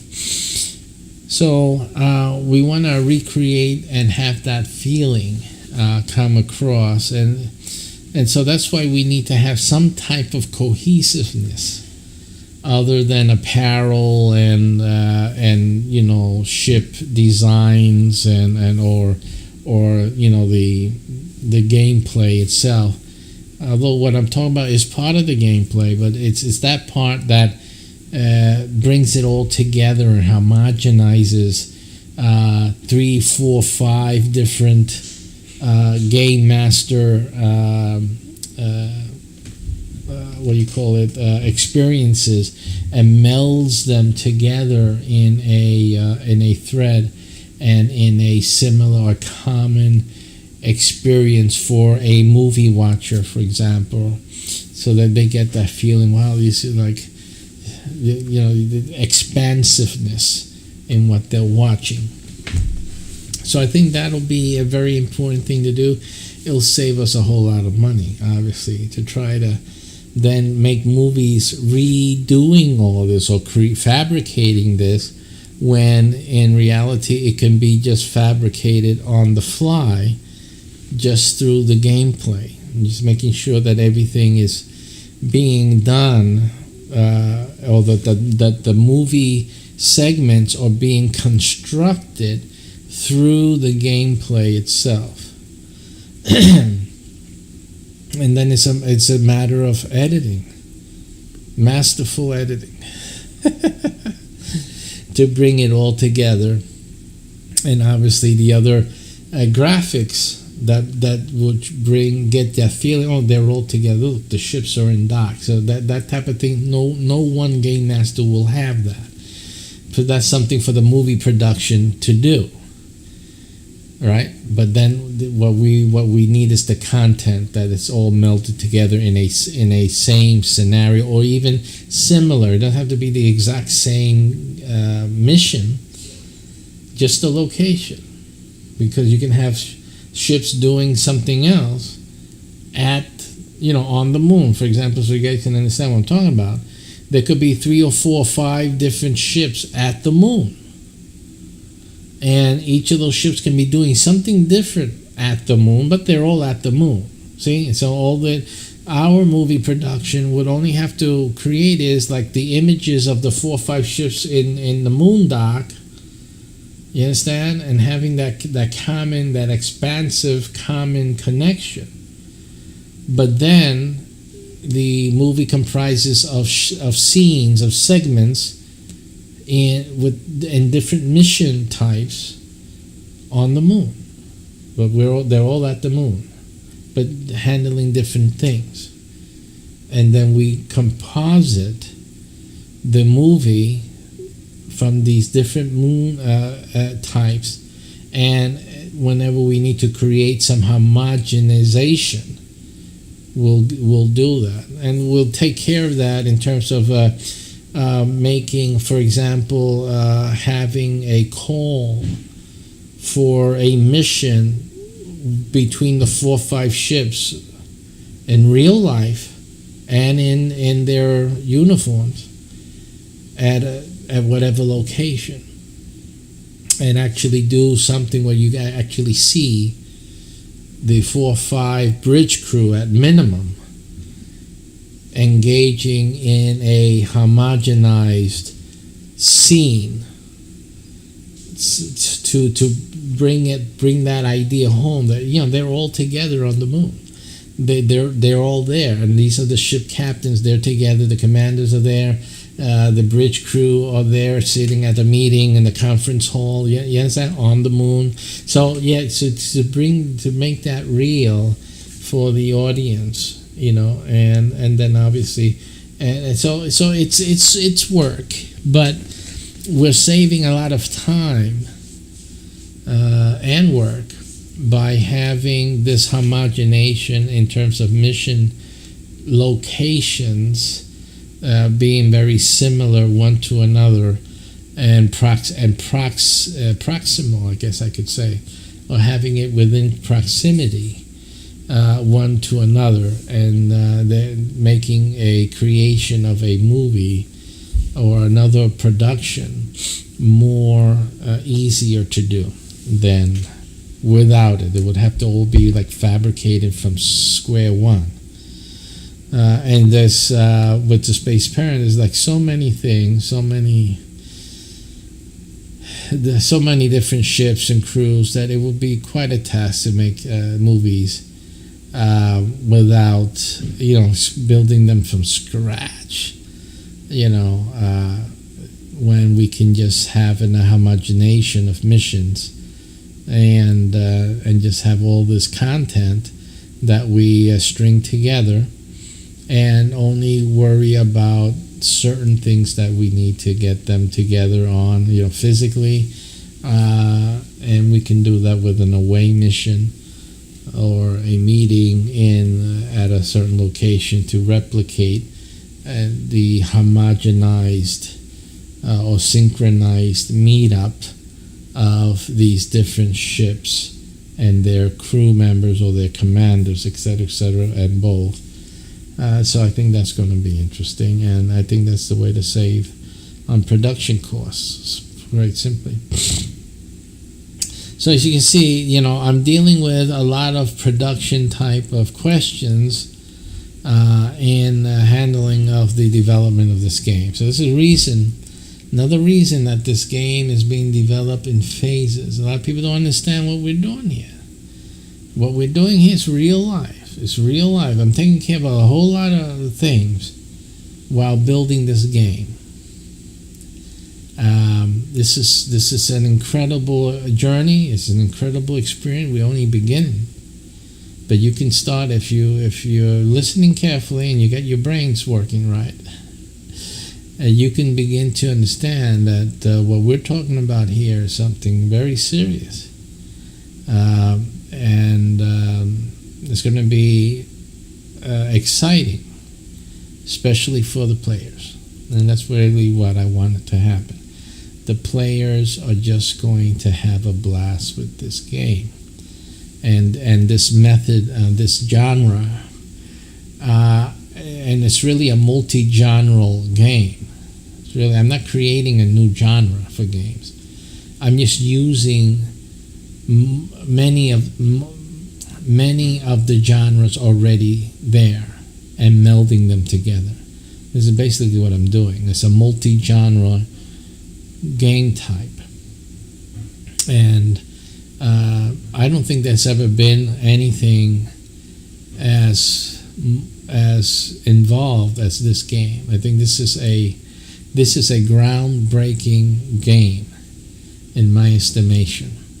Now there's guys out there that are doing some nice games. You guys always, because they think of video game as just video game. And it's just, getting that Unity software and blah, blah, blah, and making these nice graphics, and you can do this, you can change the hair and do that, that's fine. But this is a different type. It's a multi-genre game. And it is a game because there's things called LARPing, and it's a game genre. And because there is LARPing, we have SPACEPERIUM. Just plain and simple. The end goal of SPACEPERIUM is a video game. Everyone will be able to play the SPACEPERIUM video games. And I'll say games because this game is going to be so complex that it's going to have different versions of the game, different game types and gameplays. Frankly, this is a big monster here. So this is like life. So I say games. But the real privilege, this game's going to have some great word of mouth because of the 100 players, which are the crew members for every ship. Now we're talking about real life now, what I'm going to say now. We have everything but the ship. But you will be part of a crew. and the ship exists, when the game master broadcasts it, and then you are on the ship, and wherever you are, you're on the ship. So it is, in that sense, is fantasy, just like a video game is. You sit in the cockpit in any video game, you're there, right? But you're not really. You're sitting on your couch in your house. So in that way, SPACEPERIUM doesn't lose anything. But if anything, it adds to that experience through this first phase that we're developing now, which is the LARPing experience, which makes it real. It makes it, you're part of something real. At least you're part of a crew that's really a crew. The crew does exist in real life. It's not in a video game. It's real life. They will exist also in the video game, but that, like, come Tuesday night, you guys, when people can get together, because right now we're still under COVID restrictions, right? But once all that is gone and done with, you guys are going to go and meet with your crew members. You're going to meet with your crew members, and you'll be sitting side by side with a fellow crew member in uniform. That's great, man. You'll be talking SPACEPERIUM. You'll be dealing with SPACEPERIUM issues, with issues of gameplay, with issues of reports that had to be looked into, research, ponderings, thinking. What could have we done better at that last mission? Hey, you remember that mission? This and this, and hearing from other people what they've gone through, because they're going to have missions you haven't probably even seen yet. Because remember the randomizer, remember the dice. Every game master loads up the game, and he's going to throw the dice. So there's going to be a lot of options. There's going to be a lot of different game scenarios, and the dice really determine a lot of different things happening. A lot of different things, because there's certain mission and issues that would fall on a different officer than the one on our ship, for example. Some problem may fall on the communication officer. Of course, he has to deal with communication issue. That's why the dice is selecting him. In other words, sometimes the issue will not be handled by maybe what you would think would be the better person to handle it. Some issues may be looked at through a different department. So the dice will say, well, we're having an engine problem, but the dice says for the communication officer to handle it. Now, how is a communication officer going to handle something about an engine problem? So obviously the game master or the communications officer for the night, for the game mission, will have to look for solutions using his or her area of command, which is communications. The game master will help, because the game master will then put things together and say, okay, you're having an engine problem. We have to investigate if somehow the engine problem is caused by some interference or some routing of information through the communication system, or is there some interference with the communication system? You see, you're going to look and explore. So what the dice does, it creates random perspectives, ways of approaching any issue that needs to be looked into and explored. And also, it could be avenues of discovery. Because just maybe, in the future, well, I can tell you this now, in the future, we can have engines, and I'm talking even about car engines that we drive in, or airplane engines, etc.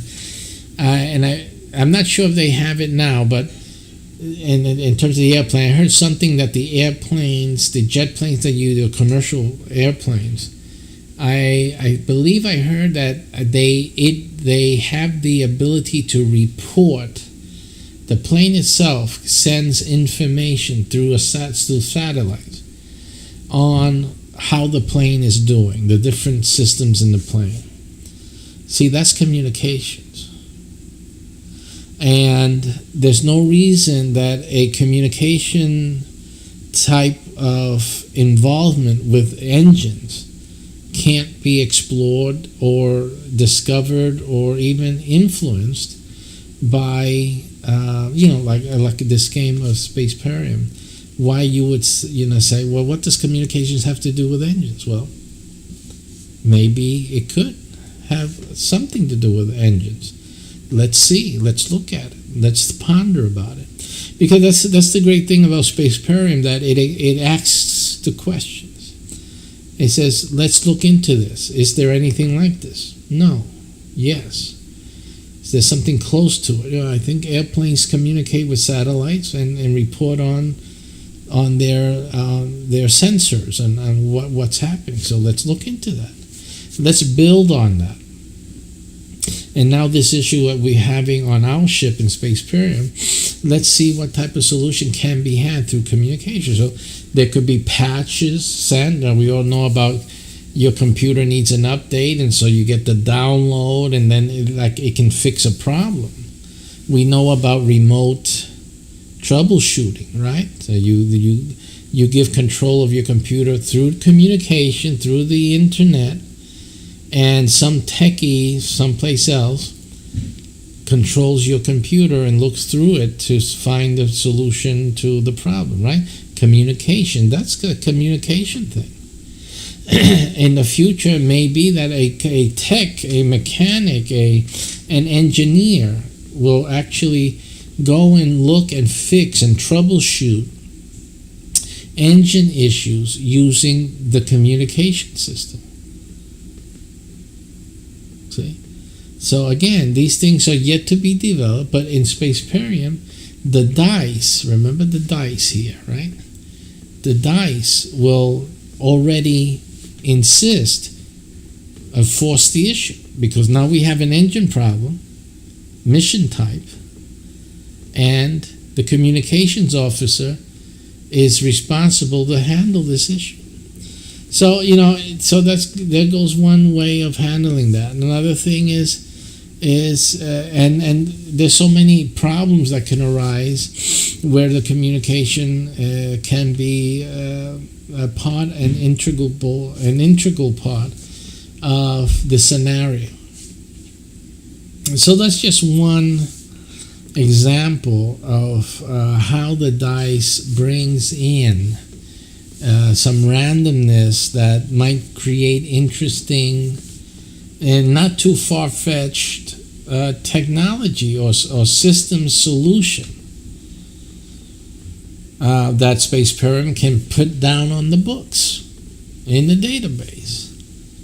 And we do expect to have, I do hope, it's one of my hopes that scientists will come and play this game, will actually come and actually become crew members of this game in their respective geolocations, or institutionally, because SPACEPERIUM has, again, a future development where the institutions are represented in SPACEPERIUM as well. So maybe through their institutions, definitely, they will have a participation in SPACEPERIUM, and we can make some great contributions to them and to their institutions, and also they to us as people of expertise and whatnot, and they can provide guidance for SPACEPERIUM users. And you guys are going to get really, talk about immersion. You guys really would like is that we all be immersed in a space and futuristic development process, cognitive development, and space colonization literacy, I would say, and enculturation. I think it's really what space will be doing in the future. As we develop it more and more into the future, we're basically just training to be space colonists and have a space colony mentality, a space exploration mentality, and realization, even though we're in space, or we're here and at the real world right now, but exploring and expanding out into space. I'm going to run. I have to do some errands right now, so I'm going to take a quick ride out. It's going to be an extended ride, about I'll be out about an hour or so. So I'm going to put on our space travel segment right now. So that should give me enough time to go and come back. Okay, and so I'll be back in about an hour or within 2 hours from here. But I'll leave the broadcast up and running, and we'll just have to space travel. So let's see. Let's get ready. We'll do the launch sequence, and then I'll launch away from here.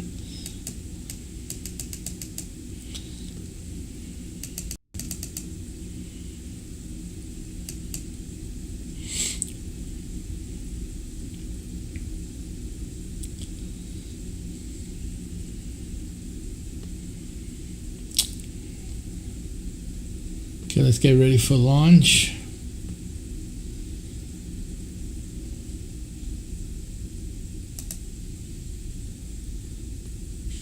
And what I'm going to do, I'm actually going to set things up here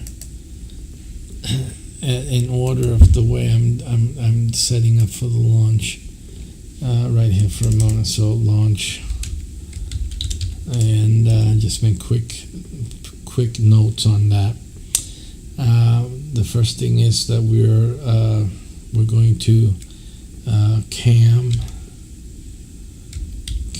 display off, and then center is called the center panel display on, which is instead of seeing me here, what I'm going to do, I'm going to turn my camera off. You won't see it happen right away. I'm going to set everything up and then hit the go button. So what's going to happen, I'm shutting off the cam, number one. You still see me because I haven't transitioned it. Okay, so you understand what I'm doing in here. I'm just setting things up to transition. So the cam goes off, and then I have the central display, which is like that matrix thingy that will replace the view of me here, and that's like the default screen for this part. So that goes on.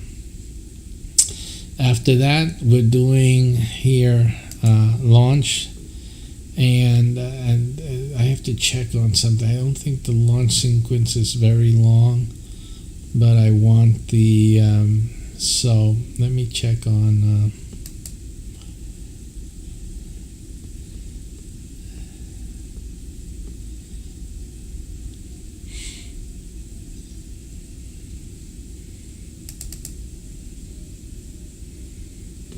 this is a 1 hour space travel.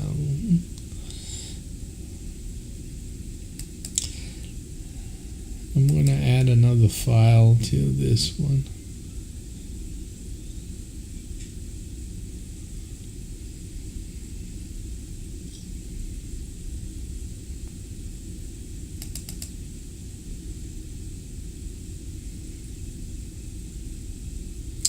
So it only has a 1 hour, and I really wanted to have like a 2 hour, but I'm pretty sure there is a 2 hour here. So I just need to just look for it. So let me just take a look, see.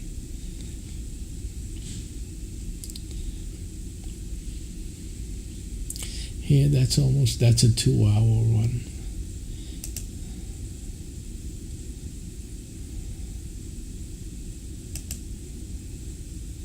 All right, so I have a 1 hour and a 2-hour one set up. And so that's set up. Okay. I'm going to do that for your YouTubers out there as well.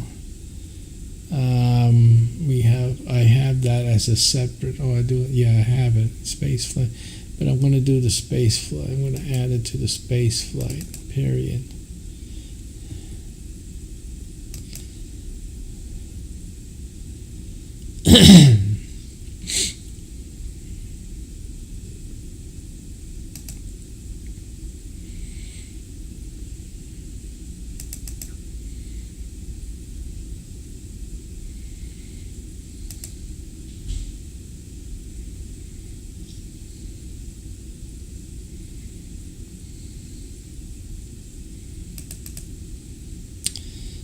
Okay, so I have that. Now, set up HUD program, and the HUD program is basically what's going to be playing in the big screen here. Now, so I've set it up. I set up. In this case, I put in files to loop, and then and also add launch sequence by mission location if required, and then that is what we're going to do here because we have that set up to go. It will run while everything else is running. Of course, I just have to look and make sure lift off and just check the file to see if it will. It should turn itself off. Let me see, a complete launch. And then it has this other sequence here, which I'm not sure why that is here. And it really doesn't matter because all I want to make sure is that you guys don't miss anything on the screen. So anything that'll help will help. So I'm going to put that on. That's going to go on. Let's see if I have the same thing here ready to go. Same thing is ready to go there. Okay. So, and then I'm going to flip that switch on. On. Files to loop. Set up HUD program, that's on. I already did the cam display.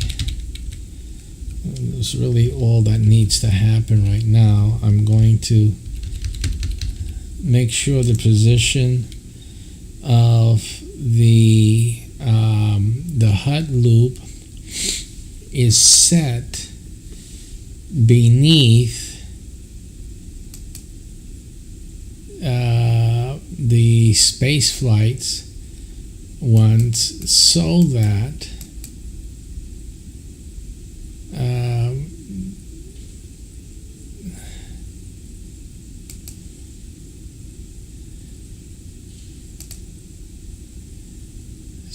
that will be also a fail-safe in case something doesn't show or something doesn't work. Then that will be going on. The space flight thing is on. Launch sequence, space flight, or other HUD event on.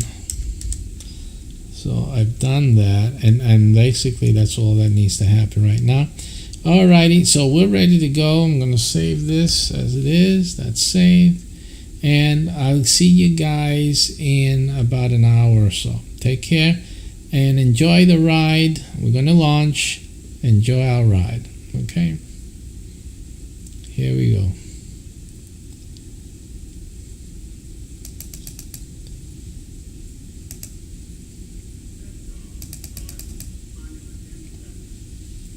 Liftoff will start in T-minus 10 seconds. 10, 9, 8, 7, 6, 5, 4, 3, 2, 1. We have ignition.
on traveling. Likewise. So, okay, we're getting back here. Back in the saddle again.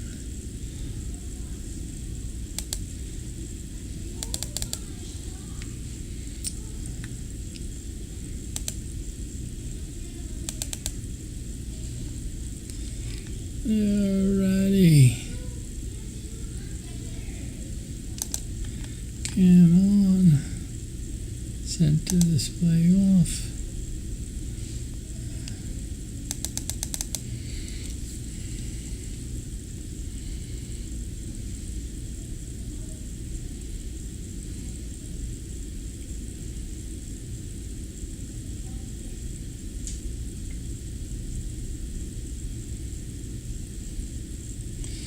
Alright guys, then you guys know the Game Master business opportunity is now available. It's exclusive.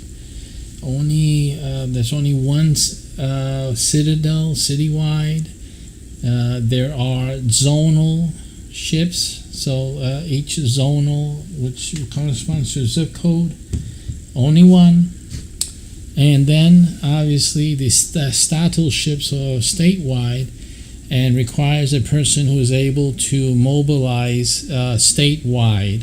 If a person likes to road, likes to get on the road, move around the state, and a person maybe has contacts or businesses or business interests or need to travel anyway for business on a statewide level, then the statal ship is yours and waiting, and that's your business opportunity. So if you do a lot of statewide travel as it is right now, you have no business not being a statal commander in SPACEPERIUM. You simply just come on in. And we're equal opportunity, business opportunity. Man, woman, come on in. As long as you're 18 and over, you can command the statal ship, and the statal is a really nice for an 18-year-old. My goodness, Lord have mercy. Woo-wee. You know, just so you know, the statal commanders are admirals. Okay, so that's an admiral position, an admiral ranking. You must be able to move around the state. So it's not, don't just get it for the ranking. You need to move around. So you have to be, or you lose your rank. That's one thing though. You can lose your license for failure to meet the requirements.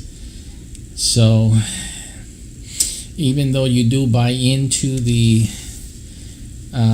statal and citadel and zonal commander ships, you can lose that position because failure to meet up with the basic requirements. The statal ship requirement is that you must be able to travel. You have to do it.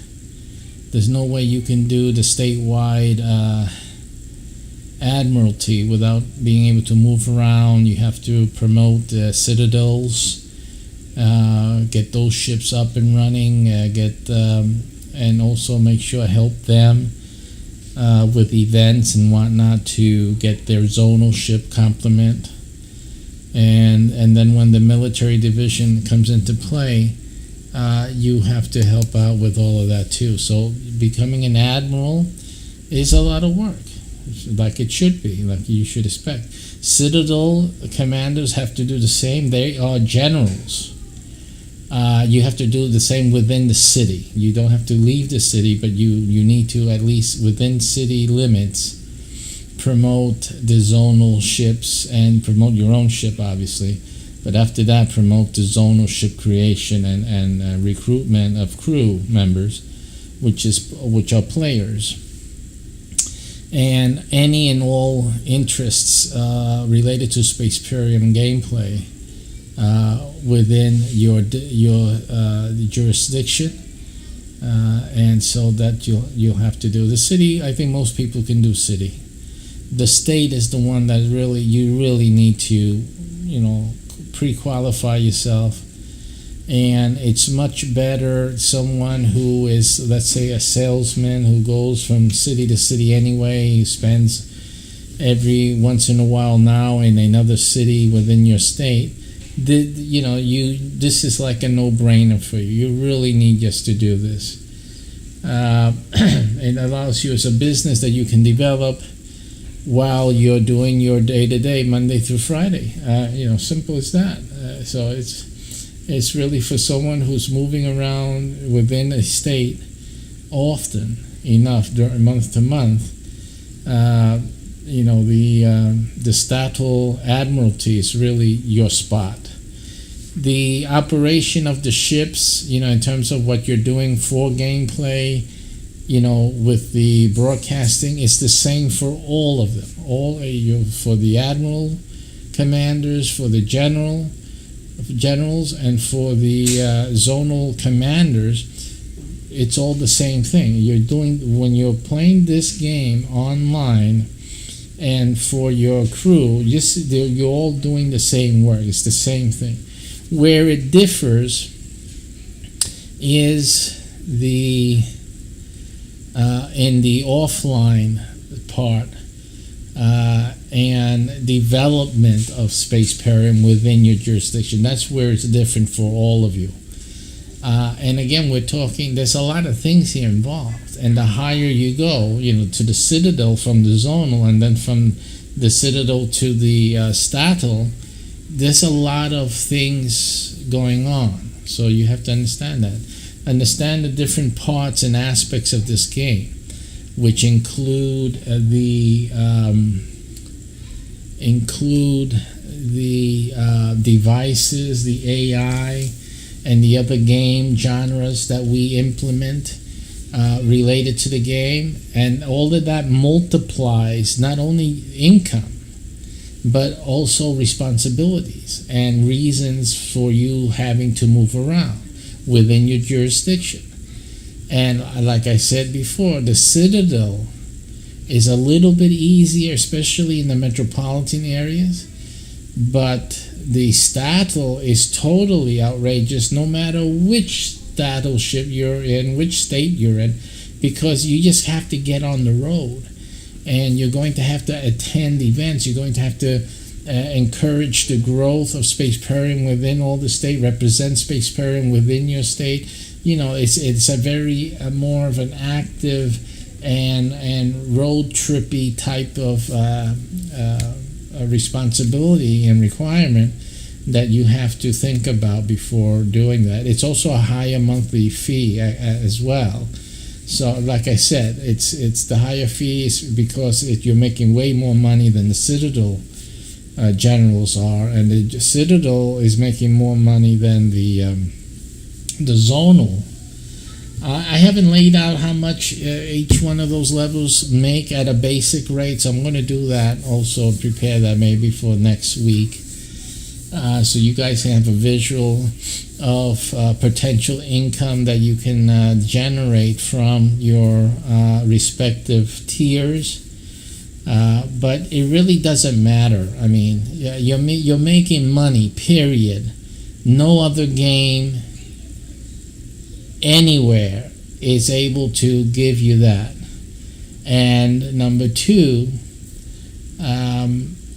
even the zonal commander, you guys, the things that we're creating here, the income streams that you have at the lowest level, you guys are making money. Even the crew members, the players, the 100-member crews, these guys are going to be making money. You players that come in to play the game as a crew member, regular crew member, you guys are making money. And the commander is making more money than you guys, right? He's making more money because there's other things that the commander has under their perusal to forming economies with. But the crew member, you're given a module, a package to work on that creates your income, And we're talking, you can make a significant income. We're talking about easily full-time income for many, and for others, even just totally blowing away your two-job income. Really, just simply speaking, it isn't too hard to do that. And the fact is that all the crew members, in effect, will be the only sales reps, the only distributors of any of the SPACEPERIUM games and products for sale to the general public. It's just as simple as that. Just that on its own. You can understand what we're talking about. We're talking about a great economic empowerment and just a wonderful way of playing game and getting paid. It's simple as that. You got a lot of people on Twitch, for example, who raise income through their affiliate sales and maybe subs and this and that. And this game generates income, and the players are going to make that income. The commanders make income. It's just a fantastic opportunity income-wise if you're one of the 100. Because if you sit around, you're waiting to see what's happening with the game. I had someone say, "Oh, this game is interesting. I want to see how it develops." You don't have to see how it develops. You have to get in. Because all you're doing is looking at something that you're going to have to kick yourself in the butt later on and say, "Why didn't I get in? Why was I sitting around looking and observing for?" Right, because that's dumb. This is one of those instances. This is like Bitcoin when it started, okay? You're being dumb, not jumping in. If you like sci-fi and you like playing games and you do enjoy, live games, especially this phase, it's not just video game here. If you like that, you have no reason and no business sitting around waiting. You really need to get started in this and get your seat, because there's only 100. You got to think about this. So only 100 seats, only 100 players in a city for the Citadel ship. There are zonal ships, but the Citadel ship is the first one to open up and recruit and fill out before the zonals start kicking in, usually. And you really want to get into the Citadel. If there's any posh ship to be on, that's really key. If someone was going to ask me what's the key ship to be on, I would tell you that it is the Citadel ship, more than the Statel ship and more than the zonal ship. See, the Statel ship has the admiral on it, and it's a bigger ship. But the Citadels are really where, simply where the action is at. The Citadel ships are the main bread and butter of SPACEPERIUM. The Statel ships, they're big, bulky ships. I don't know what else to tell you on that. They're big, bulky ships, and you still have the mission. I mean, the gameplay is the same and whatnot, but in terms of things that will be going on, like in the future, and the movie development and stuff like that, you want to be on the Citadel ship. That's like the best one for you to get on as a player. As a business owner, the Statel ship is your baby. That's the big money maker. The Statel ship gets income from everybody else from underneath. Okay, this is not a pyramid, by the way, but you do get royalties. Being the Statel ship, you get royalties. You get a percentage of everything that's going on, in the citadels, with all the citadels, because you're building them. It's not like you're doing nothing. That's why you have to move around. You have to help build up these ships and fill out their crew. So you've done a lot of work to build up the income streams from the whole statewide.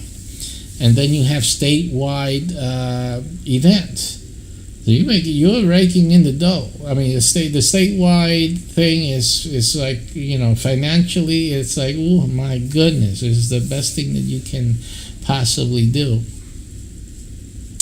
financially speaking and business speaking. So yeah, so that is obviously, from that perspective, that is the thing to do.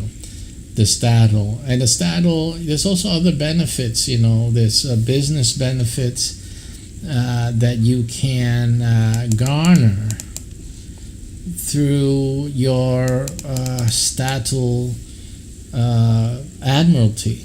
I mean, again, this is life, real life mixed into a video game, SPACEPERIUM. There's business deals and things that you get involved with, even real estate deals that through the headquarters, through us, because I do real estate myself. I'm a real estate, what you call a real estate guru, and I have a workshop where we train people to profit extremely from real estate. So SPACEPERIUM does have certain things and objectives having to do with real estate, but the Stattle Admiral, you guys in state, you guys have something to do with that. So I mean, there's a lot of benefits, business-wise, financially, etc., even related to SPACEPERIUM in whatever way. There's ways that you're going to just profit handsomely, really position yourself very well. And we're still not even talking about legacy things. These are things that you'll leave to your family or your survivorship benefits and stuff like that. So there's a lot of benefits in this. Like I said, sitting around observing, this is not the thing you want to do. You want to get in and grab your position right away, okay, right now. Because if you see it, I mean, we only got 50 or some odd states where you can, there'll be admirals in. That's it. It's just 50 folks out there. And then the citadels, there's really, the citadels are mostly of the most populated cities. Any city can be a citadel, but mostly the more populated cities are the ones that are going to open up and have a citadel, before anyone else does. So basically, where the action's going to be, financially speaking, is in the most populated cities. And in the United States, there's really big cities are like 100. It's not a lot when you think about it. And the total number of cities I forgot what the number was in reality. More than 1,000. I think it was 2 or even more, 1,000, or way more. I have to look back at the list that we had started formulating. But basically, initially, there's really, we're talking about like 100 cities, major cities, where at least through population, those citadels will be making a lot of money. So that's not a bad deal either. So those 100 cities, top 100. You just look them up in Wikipedia. If you live in a major city, you're looking at some big money there as the Citadel General, as the commander of that ship. So again, sitting around and waiting for someone else to take it, there's only one. There can be only one general for your city. So you might as well be you. Like I said, why wait?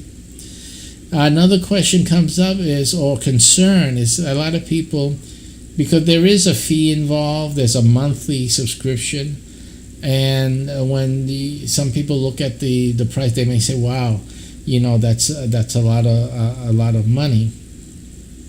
But you have to remember one thing. It's always remember this: you really only have to worry about the money one time.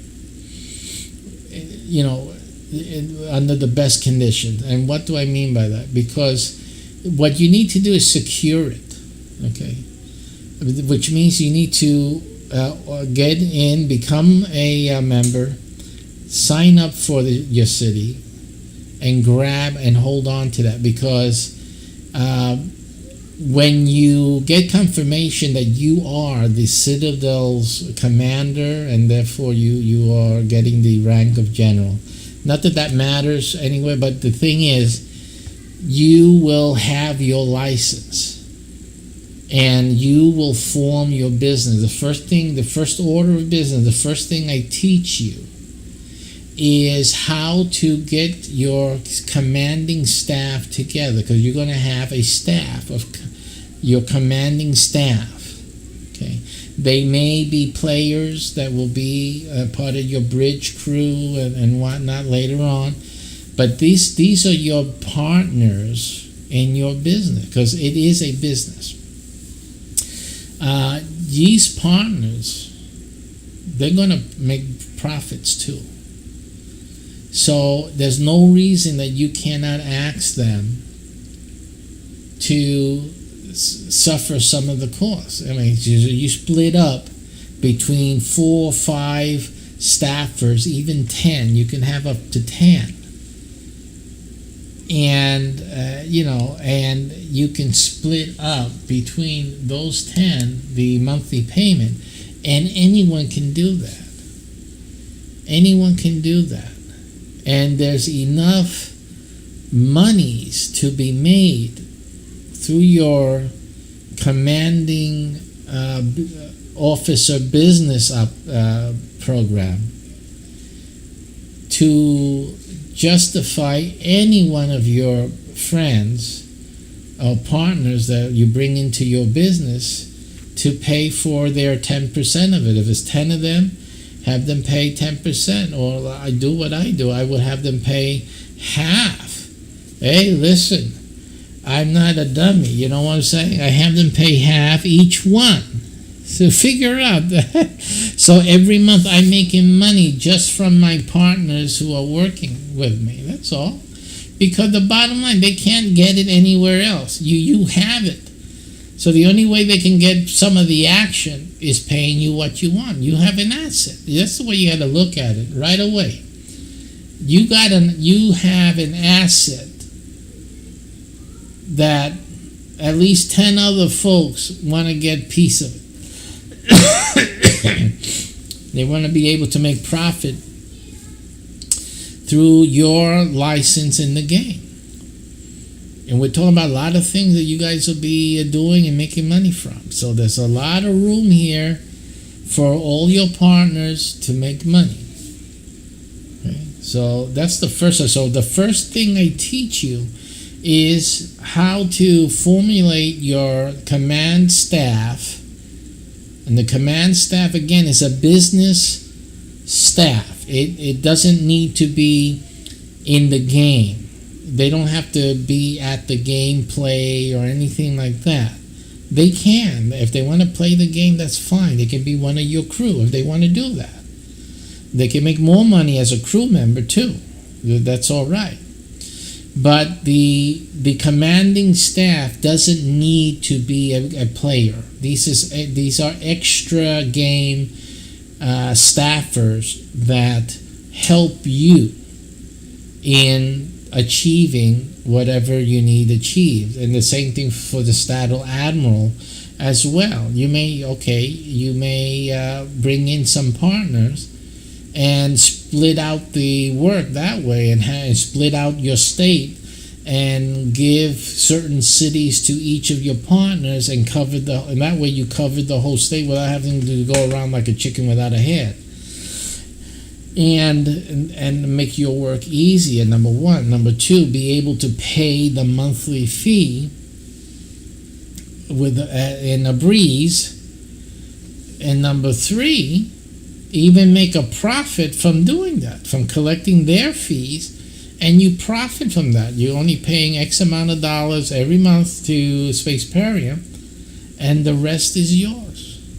That's your first profit. The Statel, if you grab the Statel at Admiralty, and let's say you get 10 partners to come in. Again, it's a higher fee, so it's a little harder.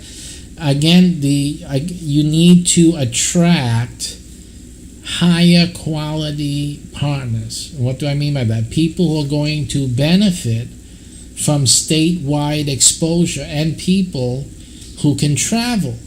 So you get these 10 staffers. I call them staffers because in SPACEPERIUM, they are your staffers, but for you and for them in the real world, they're your partners in your business. This is the business. And so they can, you can distribute, cut up the state in 10 pieces if you want, or 5, whatever it is. But the thing is that you'll be charging them a monthly fee to help you pay your fee. You tell them, I have to pay every month. And it's a substantial fee. And so I'm going to charge you guys also, if you want to in, you're going to have to pay X amount of dollars every month. So what you do, you figure it out so that by the time you have your staffers, all of them, if you choose 5 or 10, whatever you want to do, you have enough to pay your monthly fee without it coming out of your pocket, and you have whatever left over. It could be double. That's your profit. You want to make that profit? Yes, easy. That's an easy profit to make. As one of the commanders in the ship getting into the business opportunity, that's an easy way to do it. So right off the bat, from your first month, you are making profit. You're probably making a living. Just from that alone, you haven't even started with anything else having to do with SPACEPERIUM, and you're already making a living by using that method. And I teach that method. Everyone who comes into any one of my business programs, I always tell them to do that. That's the first thing. Set up your team and have your team pay your monthly fee for you. And if you can get a profit from that, that's your first profit that you realize. You have to this is a business. You have to learn how to do business and make money. So that's the first thing you learn to do. All right, so again, and what happens? You paid the monthly fee once, worst case scenario. And for all the rest of your years, your partners pay the rest. So you don't have to ever pay anything to SPACEPERIUM again. And you can recover your initial outlay, like today, by charging them an initial down payment and then the monthly payments. So you can get back even the money that you spent. So you took it out of your savings, you took it out of your Bitcoin, whatever. Yeah, but you'll get that back and more through the partners you bring on. Now, you ask, what type of partners could I bring on to this? This is easy. This is easy stuff, folks. You have to remember that there's a big business component with SPACEPERIUM. It is perfect. For your partners, it would be perfect for people who have an economic benefit from exposure in SPACEPERIUM throughout the state or city, whatever your jurisdiction is. People who would benefit from the networking even in SPACEPERIUM itself, and the networking outside of SPACEPERIUM. Because when you go to a city, right, to promote SPACEPERIUM, to have an event, there's other things you can also promote. There's other things you can have. Like if there's an event for SPACEPERIUM, there's no reason you can't have a table. Let's say you're a soap salesman. So you can set up a table with your soaps there and sell soap also, because people need to take a bath. So there's no problem for SPACEPERIUM folks, players, especially staffers and the executive command structure, to monetize and bring in anything they have as they make a living from, or the businesses that they have a benefit using SPACEPERIUM, because those same benefits, bottom line, those same benefits we are offering to other businesses. So if you have your own business, you might as well profit too. Why not? But those same opportunities, you will be making money and profiting from offering it to other businesses as well. So you can make it. You can also benefit yourself. So this is the SPACEPERIUM has great amplitude and expanse to incorporate real world economic productivity. And as you get more and more into SPACEPERIUM, you're going to realize that this is opportunity. It enhances your economic potential. We capitalize on that in SPACEPERIUM, and as a player, you will enjoy those benefits as well.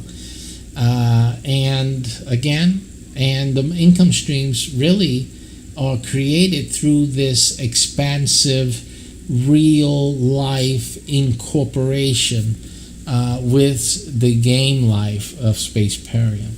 So all we did was open up real world economics into our game world, and that's what we did. Okay, instead of creating these fake economies and virtual economies that paid you in virtual coin, and what you can't buy coffee with a virtual coin or anything like that. It gets silly, and the time spent. These magnificent games could be great and magnificent, even greater than they are, but they don't have a springboard to get out into greatness. SPACEPERIUM is beginning with greatness. Moi. Okay, this mind here. All right, and we are going big. SPACEPERIUM is big, but it's only for one person in your area. See, 100 players, but only one can be the commander. So that's why I'm making the appeal to you. Don't sit around and just settle for playing. And even then, when people start hearing how much money you make as a player, there won't be any room for you, because you're sitting around waiting. Let's wait and see. Let me wait and see. Bitcoin. Oh, did I tell you we also have our own coin too? Yeah. Alrighty. I'm going to take another little break. My wife wants to talk to me. Isn't that amazing? And I'm going to go and maybe get something. I just came in from my little trip. And we'll get back after a little break we'll get back to the list making for the check for the startups. Okay, so we'll be doing that in a moment, and let's see what should we see on the screen, and let's just put on the your center display and just continue on in our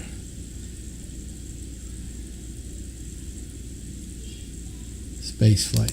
Okay, I'll be back in just a few moments, maybe 10 minutes or so.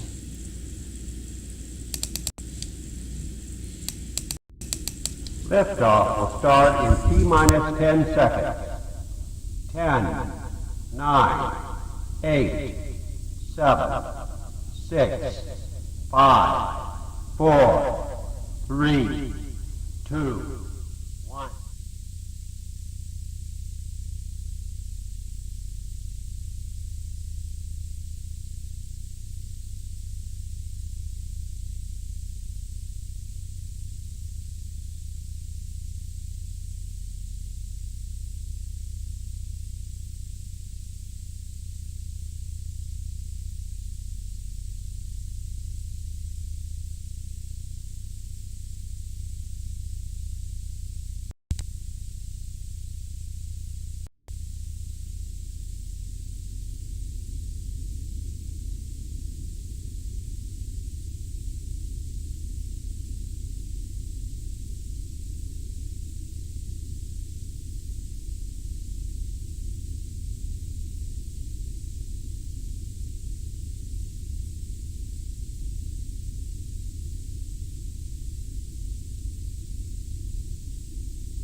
All right, crew. SPACEPERIUM. Recruiting now. The Orlando Citadel is now recruiting. Orlando Citadel now recruiting through meetup.com. Check a look. And let's get back to our list making here. Alrighty. Boy, what a long trip out here in the open space, huh? Can you imagine that this is how it's going to be, folks? You know, this is space travel. This is how it is. Hours and hours and days and weeks and months of just endless space. Are you ready? Are you going to be able to handle it? Existing under those conditions. Some people can't handle the situation now with COVID. Can you imagine having to live out in space and just seeing black and white dots here and there? I suppose we can watch Twitch on the heads-up display there, right? It'll make things more interesting. Watching some COD or some Eve, I guess, would be more apropos. But that's basically how it works. All right, we're going to continue now that I had something to eat. Let me make sure I got something to drink here. That's a little running low, so it'll give us another opportunity for a break in a few. All right, so we're going to continue with our checklist.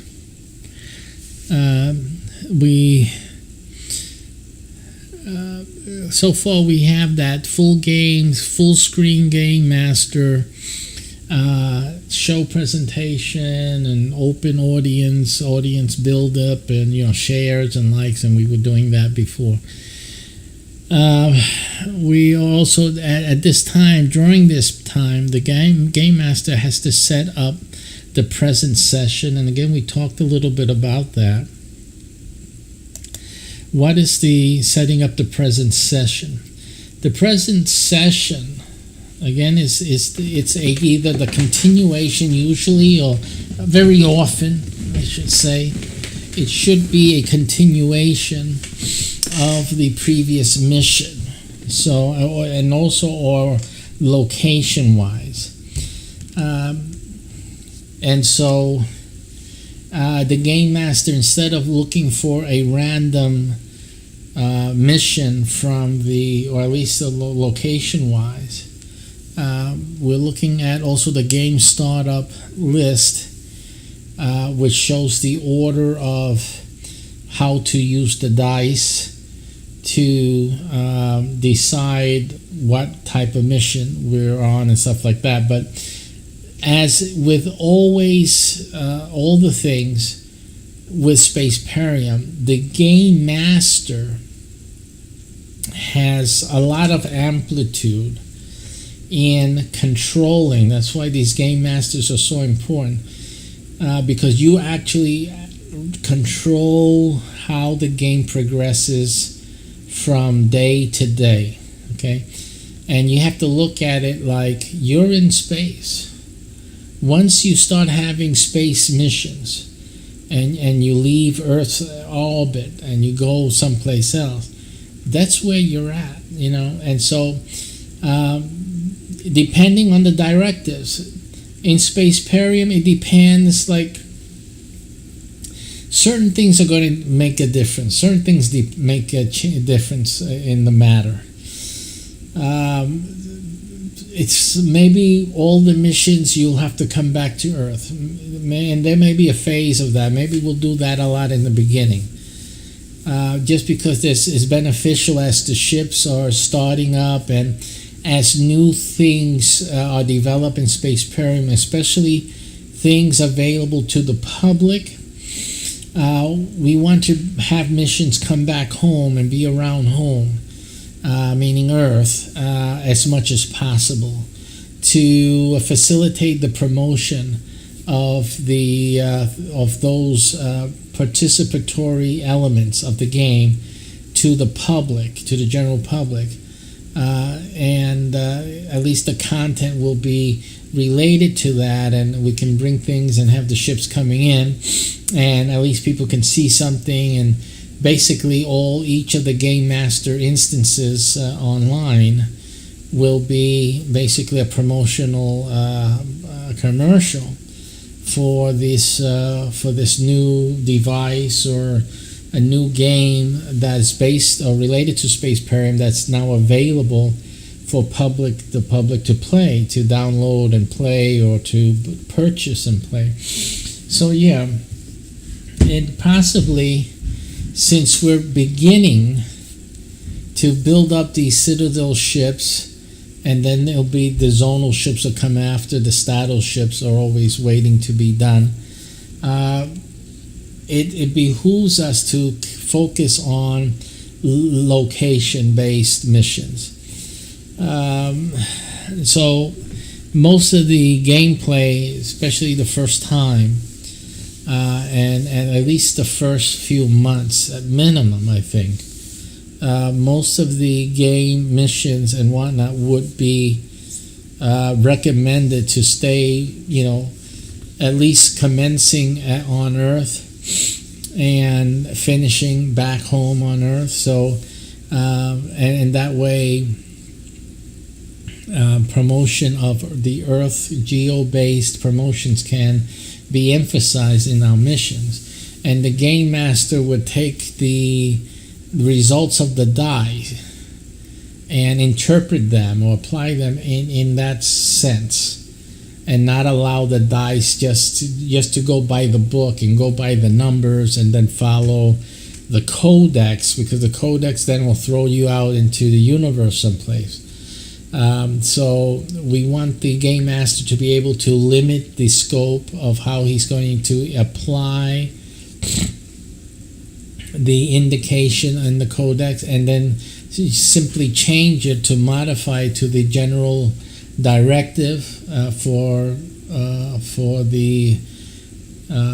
this time period, so that we can just tell them interpret all of the results for the local solar system, let's say, and just so that all the missions will occur within this solar system, and so they will start on Earth. You'll launch from Earth and return to Earth at the end of the game if you made it through. So that's basically how the game master is key for the directives of the show. And of the gameplay and the development and marketing of the game in real time.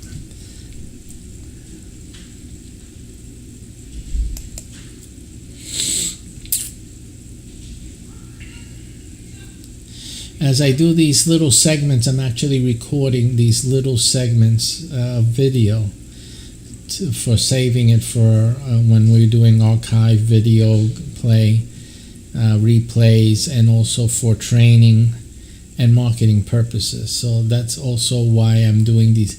I do these long shows, but really I'm recording and not recording, recording and not recording, especially this format, because it's easier just to do my own recordings, and at the same time I maintain a presence online for the game and our messaging. All right, so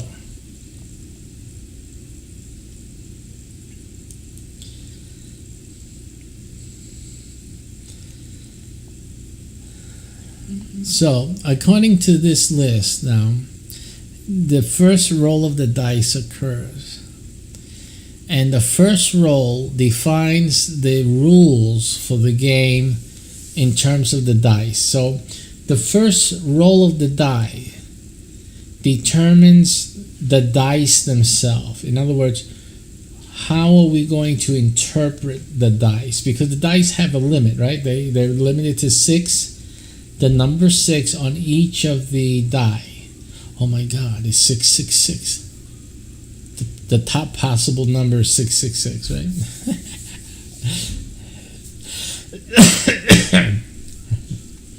So, but we need more options than just 6 for each die. So each die refers to a specific question that needs to be answered. So we need more than 6 possibilities, right? So what we did was that we made the first roll. Again, Game Master controls all of this processes here. The first roll determines if the die is going to be face value or if it's going to be a multiple of what you see on the die. So now the greatest possible dice or options are actually at least 6 times 6, okay, which is 36, right? So now we went from 6 possibilities per die. There's 3 areas that the die deals with, right? So we went from 6 to 36 options now, possible outcomes. So now we've given amplitude for each of the die. See? So there's 36 options here against 36 options on the second die against 36 options of the third die. So that's how we've made this more expansive. All right, so but there's different rules. It's not always multiplication. Sometimes it's simply addition. Right? So sometimes that comes into play. So the question then comes in, how do we get less than 3? So the issue with that's the question. The answer is that you start first roll for die 1 only. So the first die, in other words, the first die only will determine the first question, not the others. So if the first die can say 1, 2, 3, 4, 5, 6, right? So again, you will have less than 3, because if you have 1 is the lowest number. So, but if you have 3 dice, how do you get 2 or 1? If you're going to multiply the dice by 1, how do you get that if each one says 1? And again, we didn't want to, again, you can just limit it to the whole 3. If all 3 of them say 1, then that's it. There's 1, right? Well, anyway, we made it simpler. You don't need to read all 3. Just read the first one. So the first roll and the first die determine the multiple for the dice in the game. And this is done each game. So before each game is played, the first roll is done to determine the multiples. So that's how you get a 1 or you get a 2 with the multiple as a multiple. While if you used all 3 die, you can only start with 3, not a 1, right? Because even if they all hit 1, it would still be 3. So that was the issue with that. Now, dice 1, the result determines the multiple for the game. Now, once that is done, so now you have so you spun it, you saw it, let's just say it says 1. First dice came out as 1. So now you have the second dice. You look at the second dice, and that's the general dice mode. Now that will determine, is it odd or even? If it's an odd number, then you will add. If it's an even number, then you will multiply. So it gives you the mode of how to read the dice in the game. So let's say you rolled a 5. Let's just say they're the same to make it easier so you guys can think. 3 5s, they're all 5. So if in the beginning of the game the second die determined an odd number, that means that you will add. So it would be 5 plus 5 plus 5 all throughout the game. Every time the dice would roll, you would add 1, 2, and 3. But if in the beginning of the game, the second die was an even number, then you would multiply. So it would become 5 times 5 times 5. Okay, so it's 5 times 5 is 25 times 5 is 125. And that corresponds to the codex, which is another document that the game master has that tells him what to do or what type of mission it is or what the issue is, whatever it is.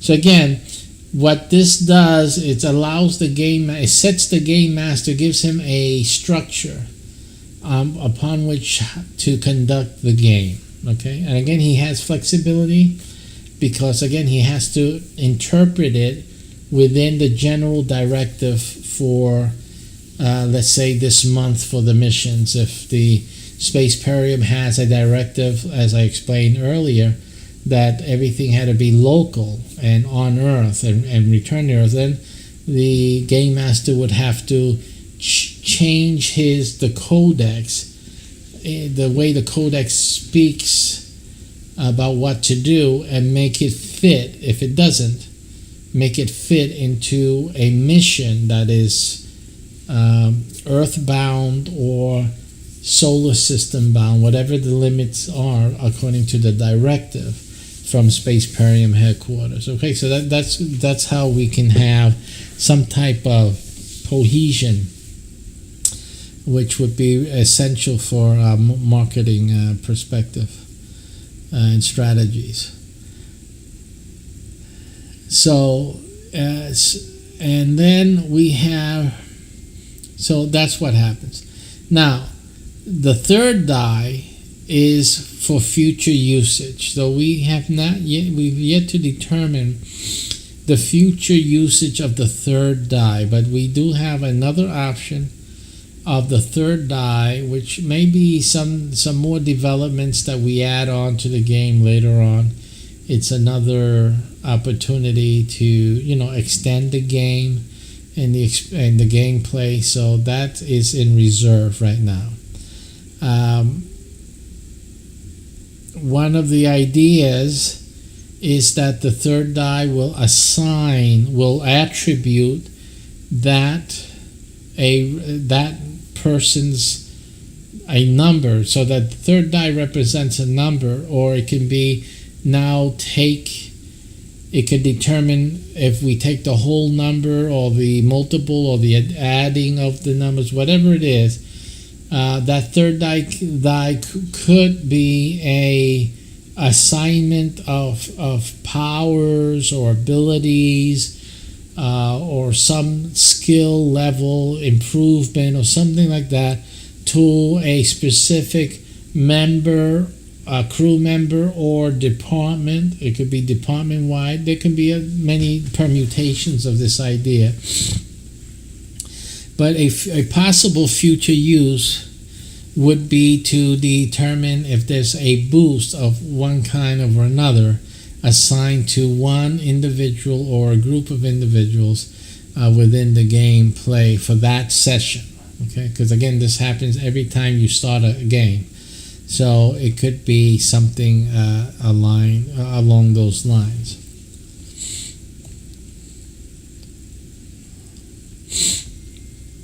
Now, once all that is settled, those are the first things. Now the game master knows, and all the players in attendance know how this game, how the dice are going to be read. It saves time when the dice is rolled, and the members begin to familiarize themselves with what these numbers represent. It may give them some advantage in saving some time and whatnot. But most of these are with 36 possibilities, it's going to be a lot, and you probably have to wait for the game master to the game master will have to read and make a clarification or a determination. So the game master's job really is to keep the game moving along and make certain determinations as to what the dice is wanting, how the game to proceed. So there's a lot of flexibility. It's not really no two games will be similar, even with given the same dice rolls, because of the interpretive space, if you will, and liberty that a game master will have.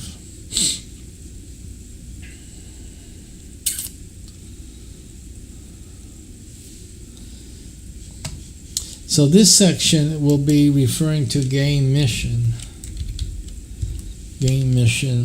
and then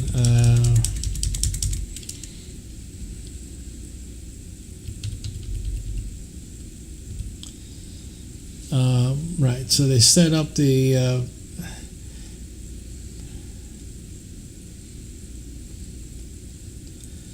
so I'm going to start combining this. It's the SPACEPERIUM startup, and I'm going to bring it over into this new file.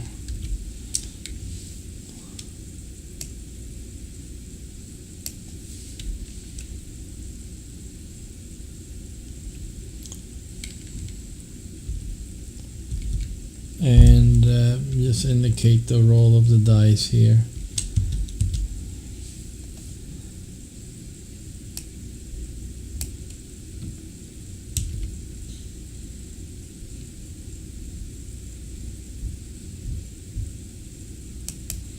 So we had the first roll of the dice, and that's the first phase. With that, we have the definition of the multiples for the die. We have the way the dice will be read. One through the numbers will be applied to each other, what their relationship is. And then we have a possible third die usage applied. And so now the play mode roll phase comes into. So I really should call that section game mission definition. Game and mission definition. Game and mission definition.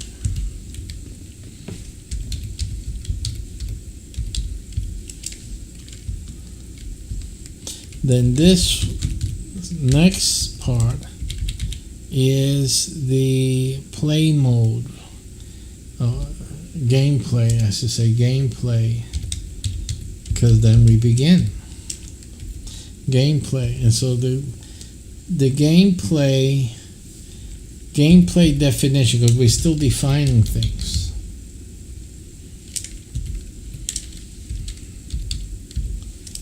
And so for this we have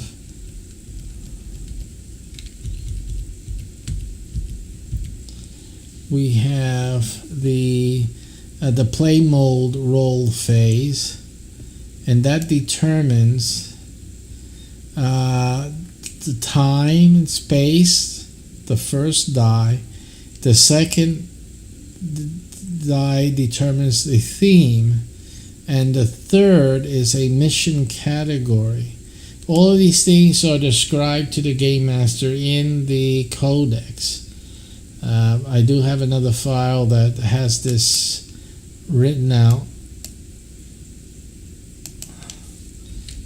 I'll paste that in here.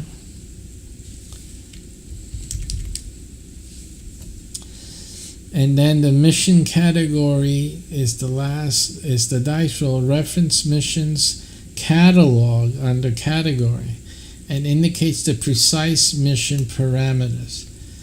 That's another roll after that. So after they rolled and they've seen basically what are these the time and space, because time SPACEPERIUM has the time travel abilities. The AI has encountered and discovered time travel.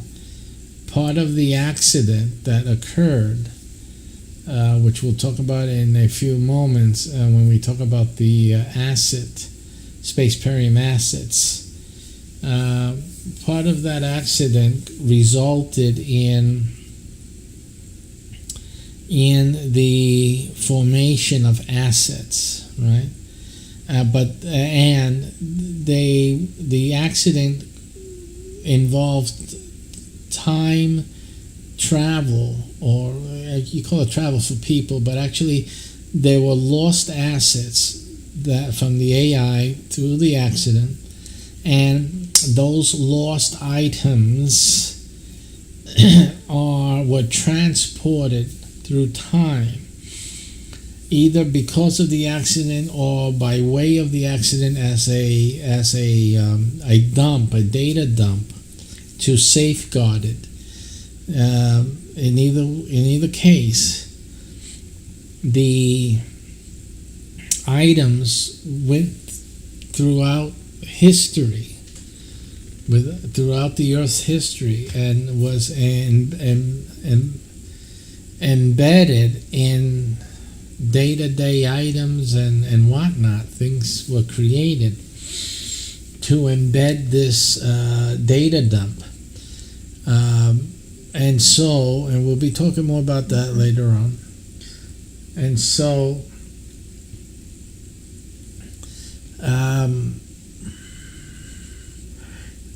the SPACEPERIUM missions also have time and space involved in them. So it could be time and location. So that's why the first roll of the dice determines what time period is this mission going to take place in. Then the theme, what theme is this going to be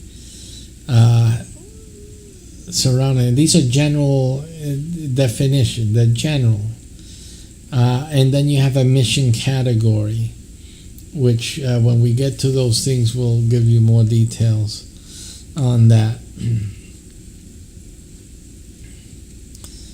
And then after that roll, we have first phase of mission development.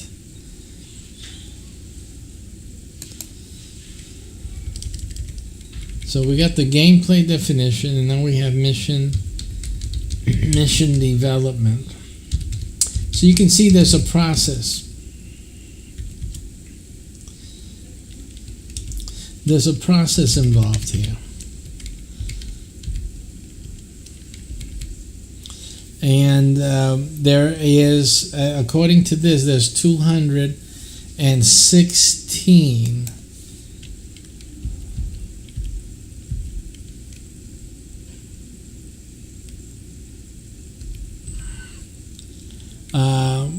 this is the second roll. It might be second roll of dice decides the number of the mission. So the very specific mission is decided now on the second roll. It says second. It had a D, and it looks like I have other rolls here, but in any case, we're going to correct that. We're going to list it down here. I see. The 216 possible missions within the mission category, because that's what happens. So you see, so a lot of things there's a lot of categories, and then there's 216 missions within that category. And also over time, the missions will evolve into other and fragment into other things. So that is also, there's room for growth there. But right now, just going by the number of the die and the highest possible mode for the dice, which is are you adding or are we multiplying, is that it is up to 216 with the 3 dice hitting 6, 6 times 6 times 6 is 216. So there's 216 possible missions per mission category. So it's not just 260 missions, it's per mission category. So there's 216 different goals or things to be done and accomplished for each mission category, and we have a few categories. So this the room and these with the updates to the codex, these 216 can easily become multiples of 216. Just by adding a decision process on the game master, or simply adding another role, introducing another role right there to determine are we using list A or list B or list C exactly. So 1, 2, 3, or depending the evens or odds or whatever. As the game progresses, we can change those little determining factors, odd numbers or even numbers, another roll, the third dice, whatever, and we can just add to the possibilities and guidance, because it's really guidance for the game master.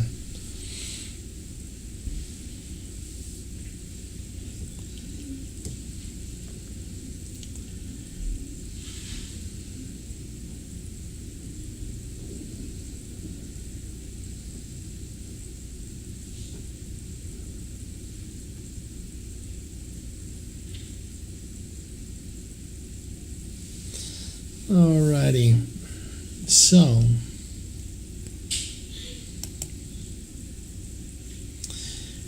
now there is another number I have here. It says when 1,296 missions become available, then allow game multiple to apply. Right, so what this means is once we've achieved the creation of 1,296 precise, exact missions or defined missions, then we can have the game masters. That's what I'm saying. You can always change the way you figure things out. We can have the game master then bring in the mode of the dice. So if the dice mode was set to multiplication of everything by a factor of 1, 2, 3, 4, up to 6, then multiplying 6 times 216, it should be the 1,296. So that's the idea.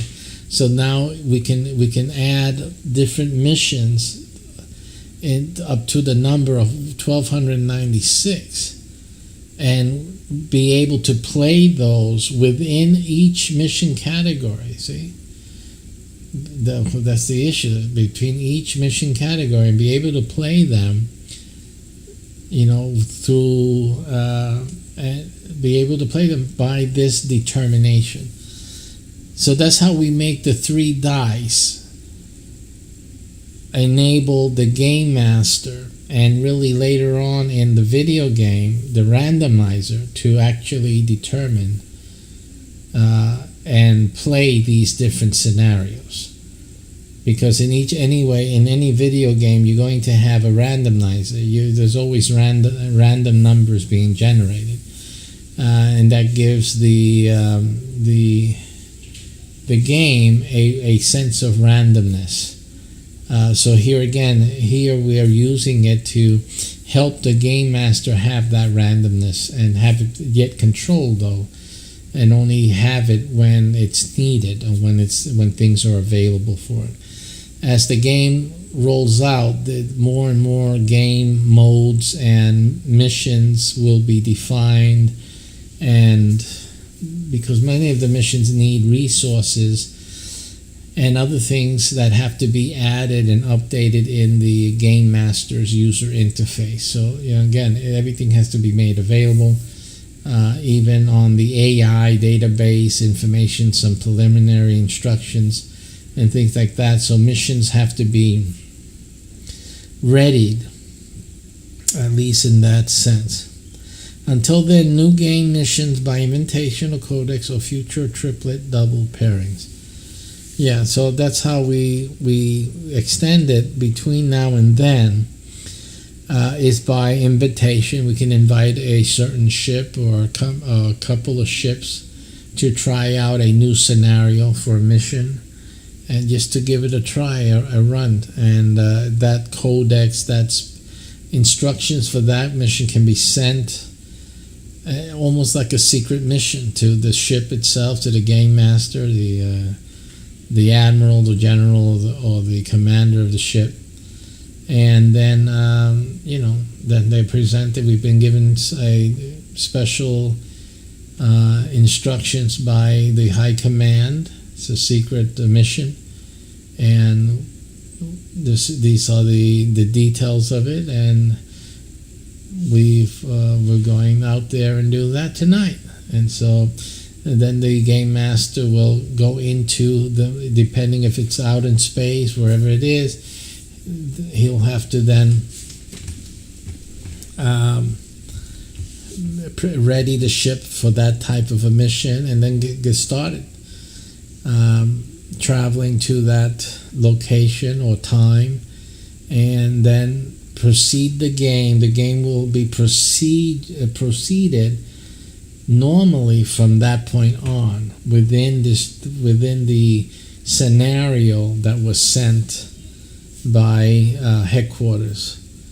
And then obviously you have game reporting and all that. That's how we know how it went, how people felt about it, what was their experience with it, what suggestions there are, and stuff like that. Because obviously that time when we do those special missions, part of the requirement is to have an assessment, a debriefing, if you will, after the fact. So everyone will be debriefed. Basically, it's a survey, and they can make comments and this and that and submit it, and that'll be their debriefing from the exercise or the mission that they went on. And also gives us a way of judging how that mission was, how effective was it, how fun it was, how engaging was it, stuff like that, so that we can make improvements and blah, blah, blah, or ready it to roll out for everyone. So that's basically what will be happening in addition to the regular gameplay. So you see that we have the ability to test new things and test new scenario, new missions, and test them in the real time, and actually order a ship and to do something and to try this mission out and watch it happen, watch it unfold. Okay, so that's everything's good. So up to now we've defined, as a review, we have the pre-launch checklist involved the pre-game phase, where the game master really is just opening up his resources, files on his computer, gets the software started, etc., etc. And then he gets the broadcast started and goes through that, and then he actually starts the broadcast full screen, not yet the game yet. He has full screen saying hello, welcoming everybody, how you guys doing, this thing, maybe getting some comments, feedback, blah, blah, blah. Announcements, barbecue at Bill's next week, whatever. And then after that, and during that, you're getting reports from the individual game players. And while they're doing that, while someone else is doing the talking, the game master then is preparing for the game and mission definition. So and then he starts initiating the roll of the dice that you see on the screen when you see the ship heads-up display. And that'll determine the rules for the game. And all along he's announced, well, the rules of the game session, how we're going to do the dice rules will be, so he explains that the dice determine that we're going to you know, we're going to have this rule for the die. We'll be adding the die, or we'll be multiplying the die, so we know that at least we're adding up, that people can see, because some results that affect the players are determined by the roll of the dice, and so they'll want to see that. They can't be waiting for the game master to do his math. So when they see that dice roll and give the result, you know, they're looking. So again, each player has that instantaneous, as soon as they count up their own numbers, to realize what's happened to them. So, you know, at least they're busy figuring that out, and they're receiving that before the game master does his calculation and does it. So everybody's kind of, oh no, you're having that reaction from people as they see the result in the dice instantaneously, you know, as they can figure out the numbers. Depends how good they are in multiplication, especially, right? So and then the multipliers for the game, all that has to do with the dice and how we're going to read and interpret the dice. And then we have the gameplay definition, where we roll the dice and it determines what missions we're going to be going on today in this session, and what time and space are we going to, you know, for a lot of players there'll be new things, new times in history. Oh my, that's going to be interesting, going back, you know, like in the cowboy era, or going back into even prehistoric times. Oh wow, this is going to be an interesting journey today. So you know, so it gets people, wow, we're going to go into, let's say, prehistory. We have missions going, all possibilities, even to the beginning of the Big Bang, whatever, the creation of the heavens and the earth, if you're a Bible believer. So the missions are quite expansive, and so they would provide quite interesting engagements and gameplay. So then that is known at that time. Then we do the mission development. Okay, so now that we know the time and place, the theme, and what category, now we're going to find out which mission within the category we're going to be doing. And so that becomes that second or third role, which we'll look at again later on. We're just getting the main information here. I'm going to get rid of this file because I don't need it anymore. We can save it. Yeah, we can save that. And then we're going to, and after that, we know the exact mission and all that. And so now, once you know the mission, the exact mission, we know time and place, blah, blah, blah. There's corresponding, I'm going to add that now, number of mission. And then basically the game master at this point sets UI to game definitions and game definition parameters. And basically at this point, which is going to be another set of things, but I won't do that until we're actually working with the UI. All right, now we're just writing it in. Game Master sets UI to game definition parameters, and then he simply starts the game. Starts mission, and that's that. So everything here is set up to go. Very easily, this could be a 15 to 20 minute type of process before any game plays. So it's even half an hour, because the the interim part is when you have that audience and interaction and the announcements and reports like that. That can take up some time.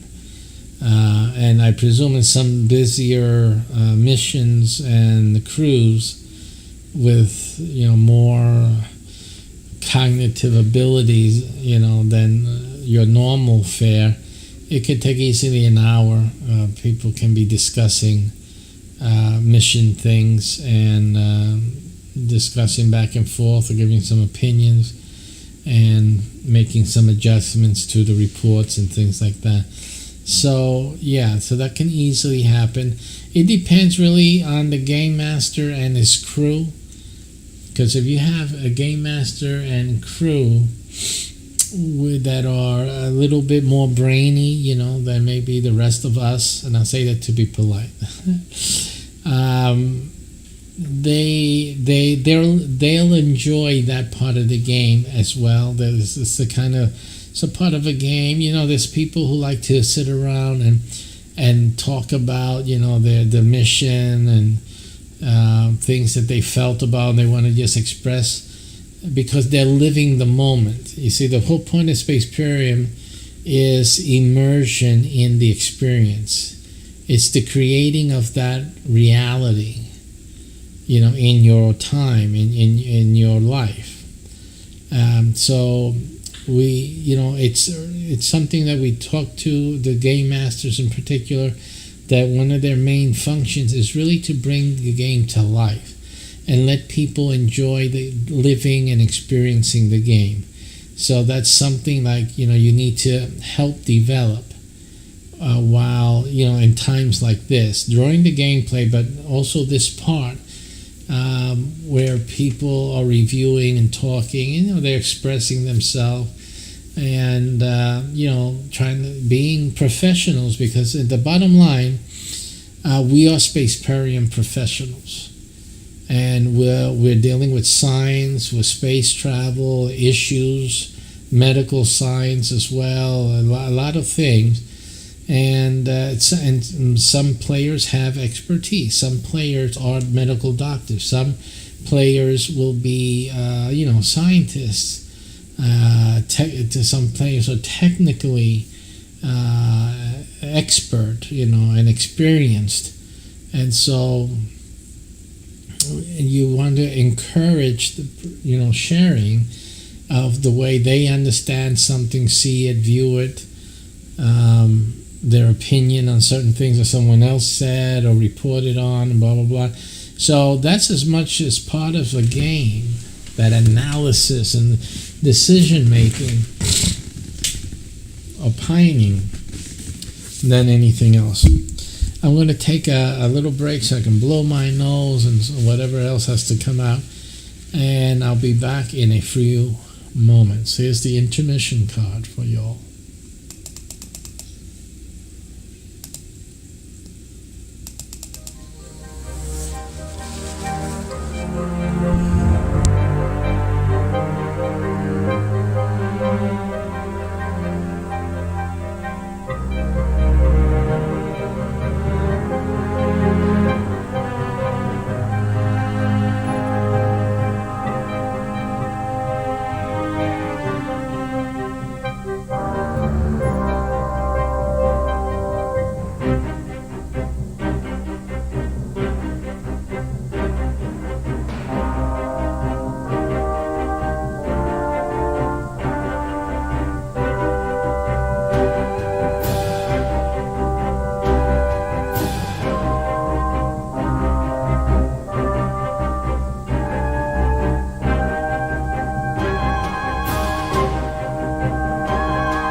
You're always checking for mics to be on, so there's something, always check for mic. I'm going to put in here, always check that mic is on and audible in output. That's always something to put in as a reminder, always. Yeah, because I'm sure I was talking a whole bunch and nobody heard a thing I was saying. What we're going to do right now, I'm going to at least review, do some work in the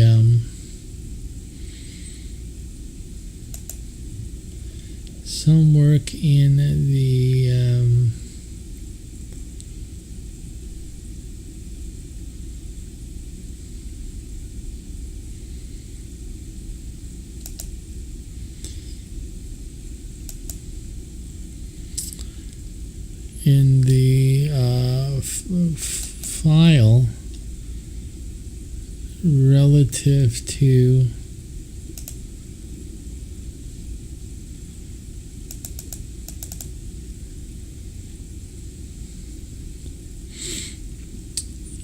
the missions.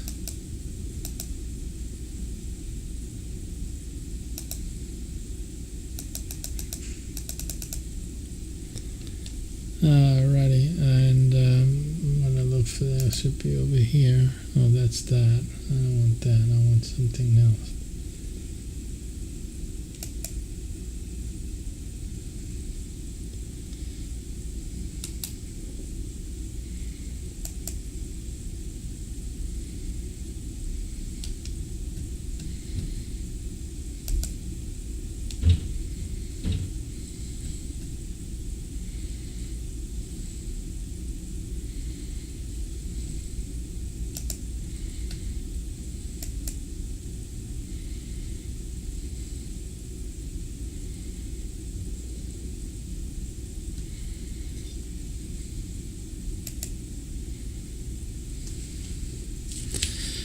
Alrighty, so we're going to let's really just open something I already have. SPACEPERIUM Codex is missions catalogs.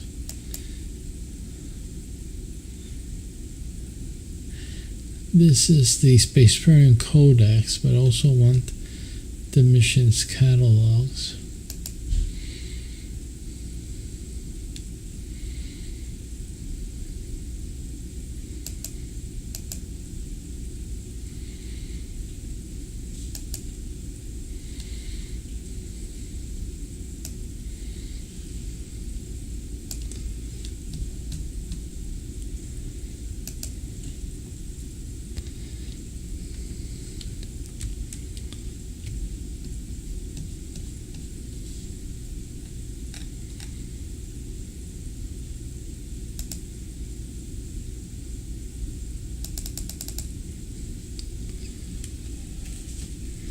What you're seeing, again, the heads-up display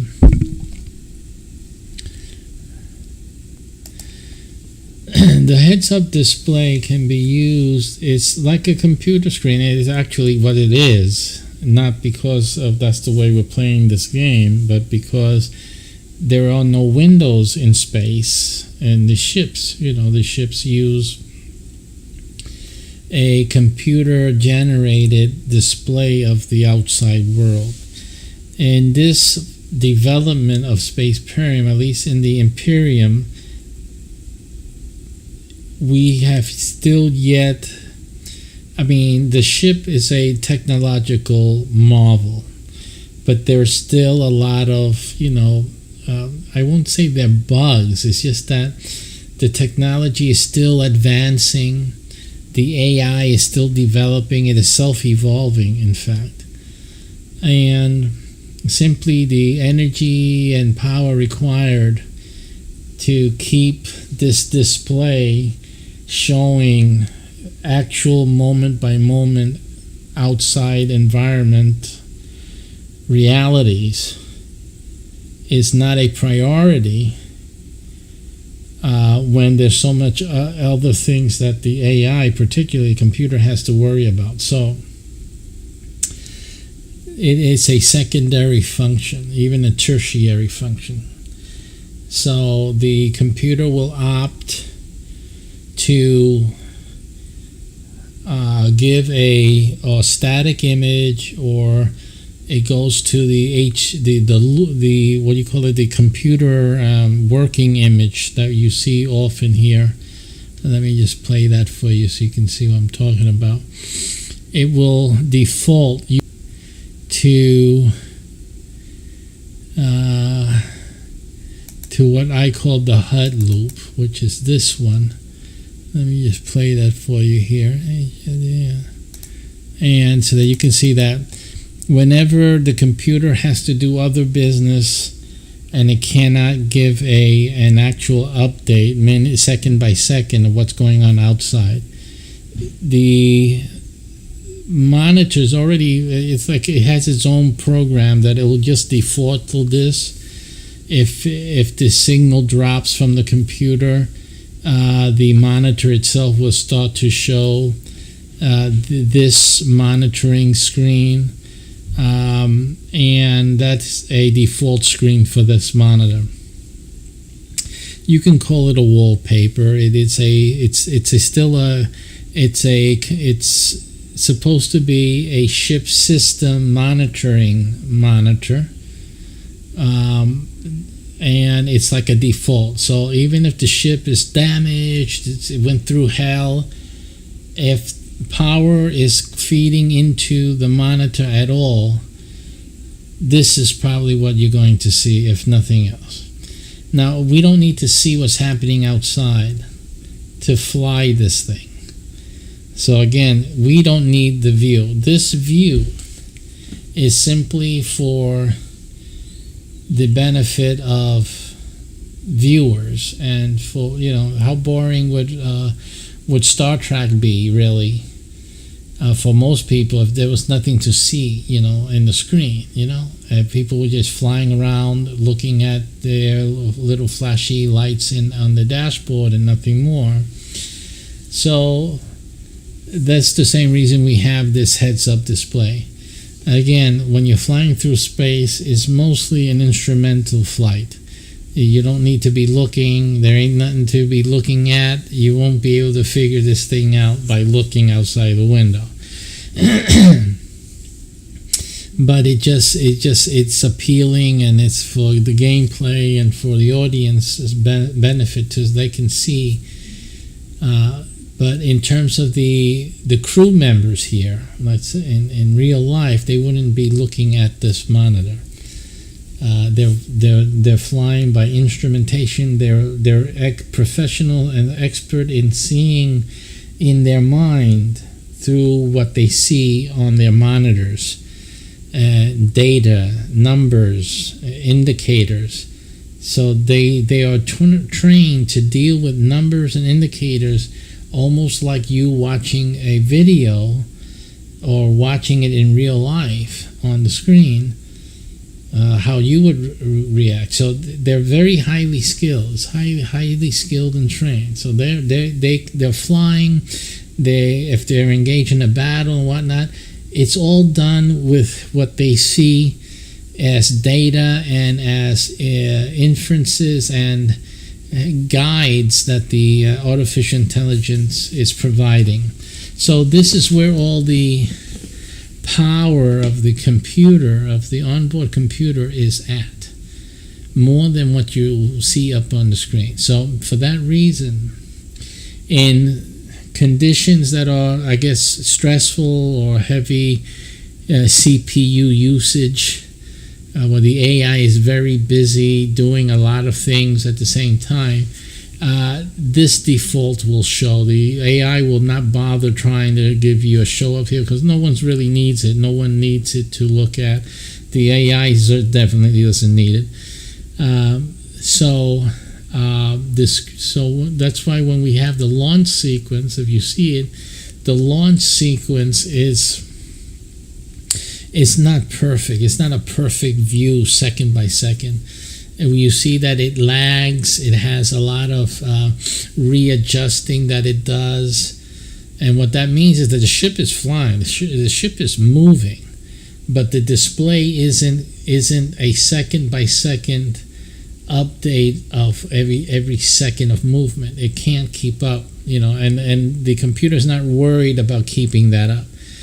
So basically, it doesn't bother with it. It sends information as soon as there's free bandwidth, if you will, to send some information through the monitor.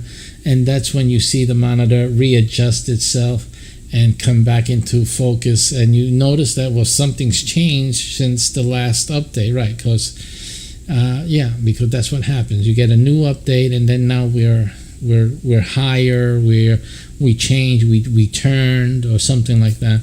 And so that's basically how you see the progression through the launch sequence, especially so because there's so many things that can go wrong during launch. And we also have civilian airplanes, small and large, and other satellites and other entities and bodies in the lower and upper atmosphere and in orbit that the AI and our crew have to be concerned with and check on. So that is the main priority there. So, and that will be the state of technology throughout our SPACEPERIUM, and probably go into the video game as well. It'll probably be a signature in terms of the SPACEPERIUM developmental reality, that the screen display always has somewhat of a caveat to depending always on the screen display. So, and that can be incorporated into the video game later on, as something that'll throw you off if you keep just looking at the screen instead of looking at at the data. So it could be an issue where the video game is also giving you some data someplace here in the corner, something that you need to be looking at, and some indicators rather than depending on what you see on the screen. So that can be incorporated into the gameplay, even in the video game later on. I think it adds a dimension. It's perfectly credible in terms of it being something that can really occur as we develop space travel to this extent, and it adds troubles and peril to everything we're doing in SPACEPERIUM, especially when we're on missions. Okay, so I think it's a nice realistic condition that we've incorporated. So getting back to now, our use at present of it is to show the date of many times the AI will appear here, and other times we're showing documents and articles and things like that, anything that's relevant to the mission, as well as this is something that the screen will show what everyone else is looking at, as well. If let's say we're doing some background information on a mission that that the dice have chosen for us for today, and we have to, before that, the game master suggests that we do some research and get familiar with certain things. This will be the way for everyone to see on screen whatever research, articles, even the SPACEPERIUM database access to see what information there is as a foundation for the mission that is going to be embarked on. So in this case, what we're looking at this is the SPACEPERIUM missions catalog. You can see it's quite extensive. Let me just reduce the size.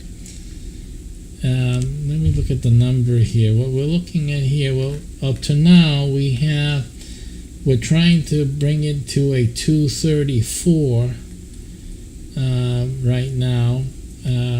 You have power generation here. Mission 6 is military here, and food We have mission 5, planetary development. I'm going backwards. Microgy environment research. We have mission 4, colonization. And in between these missions, we have different individual missions within those. And each one corresponds to a number here. It's a database, spreadsheet, I should say. So it has numbers there. And those are the numbers that will correspond to a roll of the dice. So, for example, if the dice roll was a 6, this will be adjusted. Of course, this is not number 6. It won't be number 6 in the final version. It would be here, it would be 1, 2, 3, 4, like number 4. But it would be space architecture. So if the dice rolled was 6, let's say, or 4 really, in the future, it would be a 4. You know that the mission will be having to do with space architecture. So that again is one example of how the dice relates to, in this case, the mission catalog. What we also have is the codex. Now the codex is where how the gameplay is what the gameplay is based on.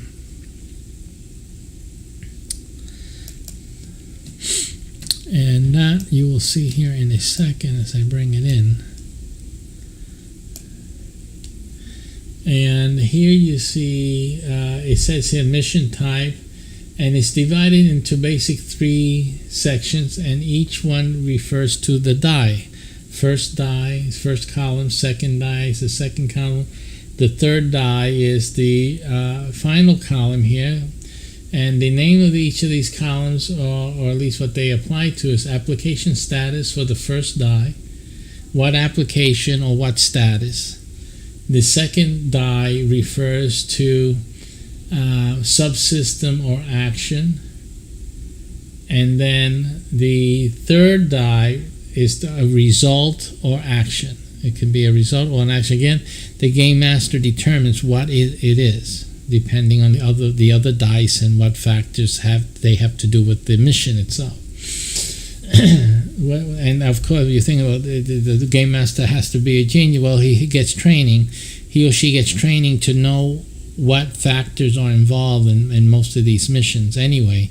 So he has pretty much an understanding of what to do. Also, when there are new mission types that the ship is on by invitation, well, you're going to get that in the invitation, in that mission email. He or she will get also any way of applying these numbers. Applying a new codex actually for that game for that specific game mission, so that they can more or less regulate and know what to do. So what we have is an application, like these are sample application. Number 1 is structure. That means that something is happening with the structure of the ship. Now, if it's a colony game that you are colonists, well, something's happening to the structure of the colony or to a building. It just all depends on where, what type, and time and space, etc., etc. But in this case, if it lands on 1, it's going to affect the structure. Something's going to affect the structure. And here we have the alma, which in Spanish or Latin is soul, but it refers to the AI. The AI is the soul of the ship or the colony or wherever it is. So something going on with the AI. Power, which involves lives and weapons. Whatever it is going to affect lives and weapons. Relation with Earth, communications is number 4. Political, civil, authority or operations, number 5. Number 6 are human factors, health, morale, population. Number 7 is an unknown, and it forces the roll of the third die, because the third die is a result or action. So in this case, it's an unknown thing, an unknown system or application or state. All we know here would be result. The result. Something happened. Explosion, death, boom, boom, boom. Okay, we got to deal with this. What happened? We don't know. We got to, so that's that type of mission. You don't know. Universal factor is other die apply throughout the remaining of the mission.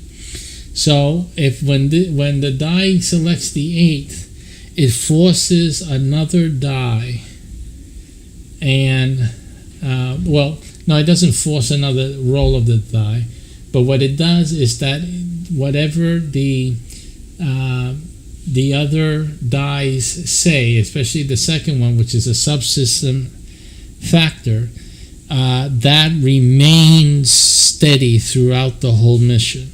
So that is unresolved, and it means that the mission has to sink or swim based, and that thing cannot be fixed, and you're going to have to complete the mission without that, whatever that thing is. So basically it cripples the mission in one way or another. 9, it forces a new roll immediately. That's like a free spin. It just creates another, anything goes, man. Yes. Number 10 is a complete element affected by the other dice. So whatever the other dice say, an element is completely affected. Now it's almost the same as the universal factor, but the universal factor, it's not a particular thing. The universal factor is usually something that affects people and things, or it's atmospheric, it's environmental, it's systemic to the universe or that part of the universe or that space that they're in. So it's something more general, more universal. When it says universal, it's a universal factor. It's just like, and the complete element is a specific element thing. So there's a difference there. Now, number 11 is missing parts, personnel, staff, or one player is removed for, and I have a question mark, for whatever reason. The number 11 will affect. Now, usually the third die tells you which player it is. So the number, depending on the other definitions of the numbers, how we read the dice, etc., this number 11 mission will affect somebody on this ship, and it could be a player or it could be a group of players. It could be a whole division, whole department, communications, navigation, whatever.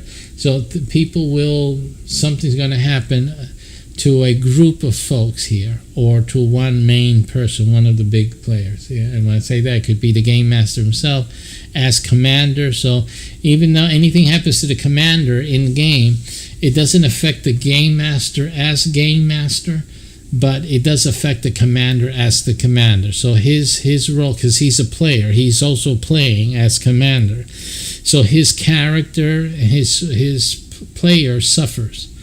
But he continues unaffected as a game master. His game master role is unimpacted by anything. He's simply participating as the AI, as basically the computer processing unit, if you will.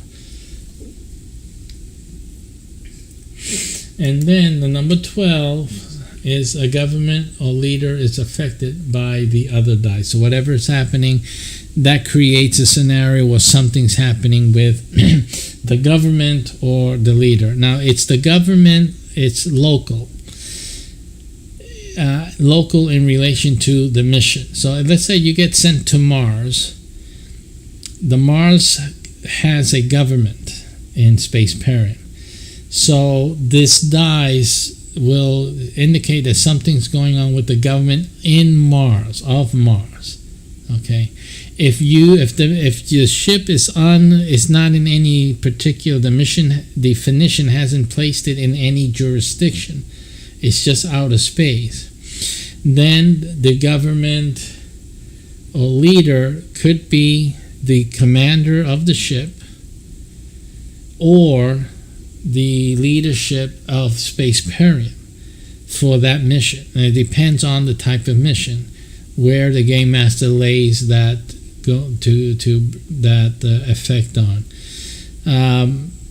And he may relent to another roll of the dice and to see if evens or odds to choose 1 or 0 or 1 or 2, even or odd number, even for us here, local government, or odd for the SPACEPERIUM government. And then we're playing the rest of the game under this scenario that something has happened to the other, and they'll have procedures for that, how to determine what happened, how are we supposed to continue. So these are things that, again, this is why the game master goes through the training process, because he has to actually learn about the different scenarios and how to apply those scenarios in game with that. So that's basically up to now where we have developed that. This is the codex. I have other things here under development that I'm still working on, but we're looking at trying to develop at least 142 different things here. Again, we talked about the total number possible, so it's a lot of work. So this is still a lot of work to be done here with SPACEPERIUM. It doesn't stop us from getting started, because remember that the initial, everything is real. So we're recruiting crew members, and we start training. I mean, we don't need everything here filled out to start the training process and get everyone going. All right, I'm going to end the broadcast. I'm going to take a break. It was going to be an extensive one, so I can be with my wife a little bit and relax, or otherwise. So in any case, and I may come back or not. We'll see later on tonight. I'll end the broadcast here, and thank you all for joining us on this journey with SPACEPERIUM world here now in our part of the universe. And thank you for dropping by and sharing your time and life with us. Well, man, I sure hope that you could come and be with us anytime as a crew member. So we do encourage you to drop on by, get involved. Listen, again, the Citadel ships are looking for commanders. So look at the offer at the URL you see above my head on the screen, and consider that for yourself. It's a legacy business opportunity. SPACEPERIUM is going to continue way after I'm dead and gone, and most probably way after a lot of you would retire, and you'll still have the benefits of all the good work that you've done with SPACEPERIUM. So I really look into this as a legacy project for you guys. And that being said, we thank you, and we'll join us back. We'll be broadcasting more and more. Right now it's just about Saturdays. In the next few Saturdays, I'll be starting up my teaching again, so I will not be broadcasting this as early as I did today on SPACEPERIUM issues. I'll do that in the evening hours. But we may be adding another night or two during the week. In any case, we thank you for joining us, and join. This time is running out for you.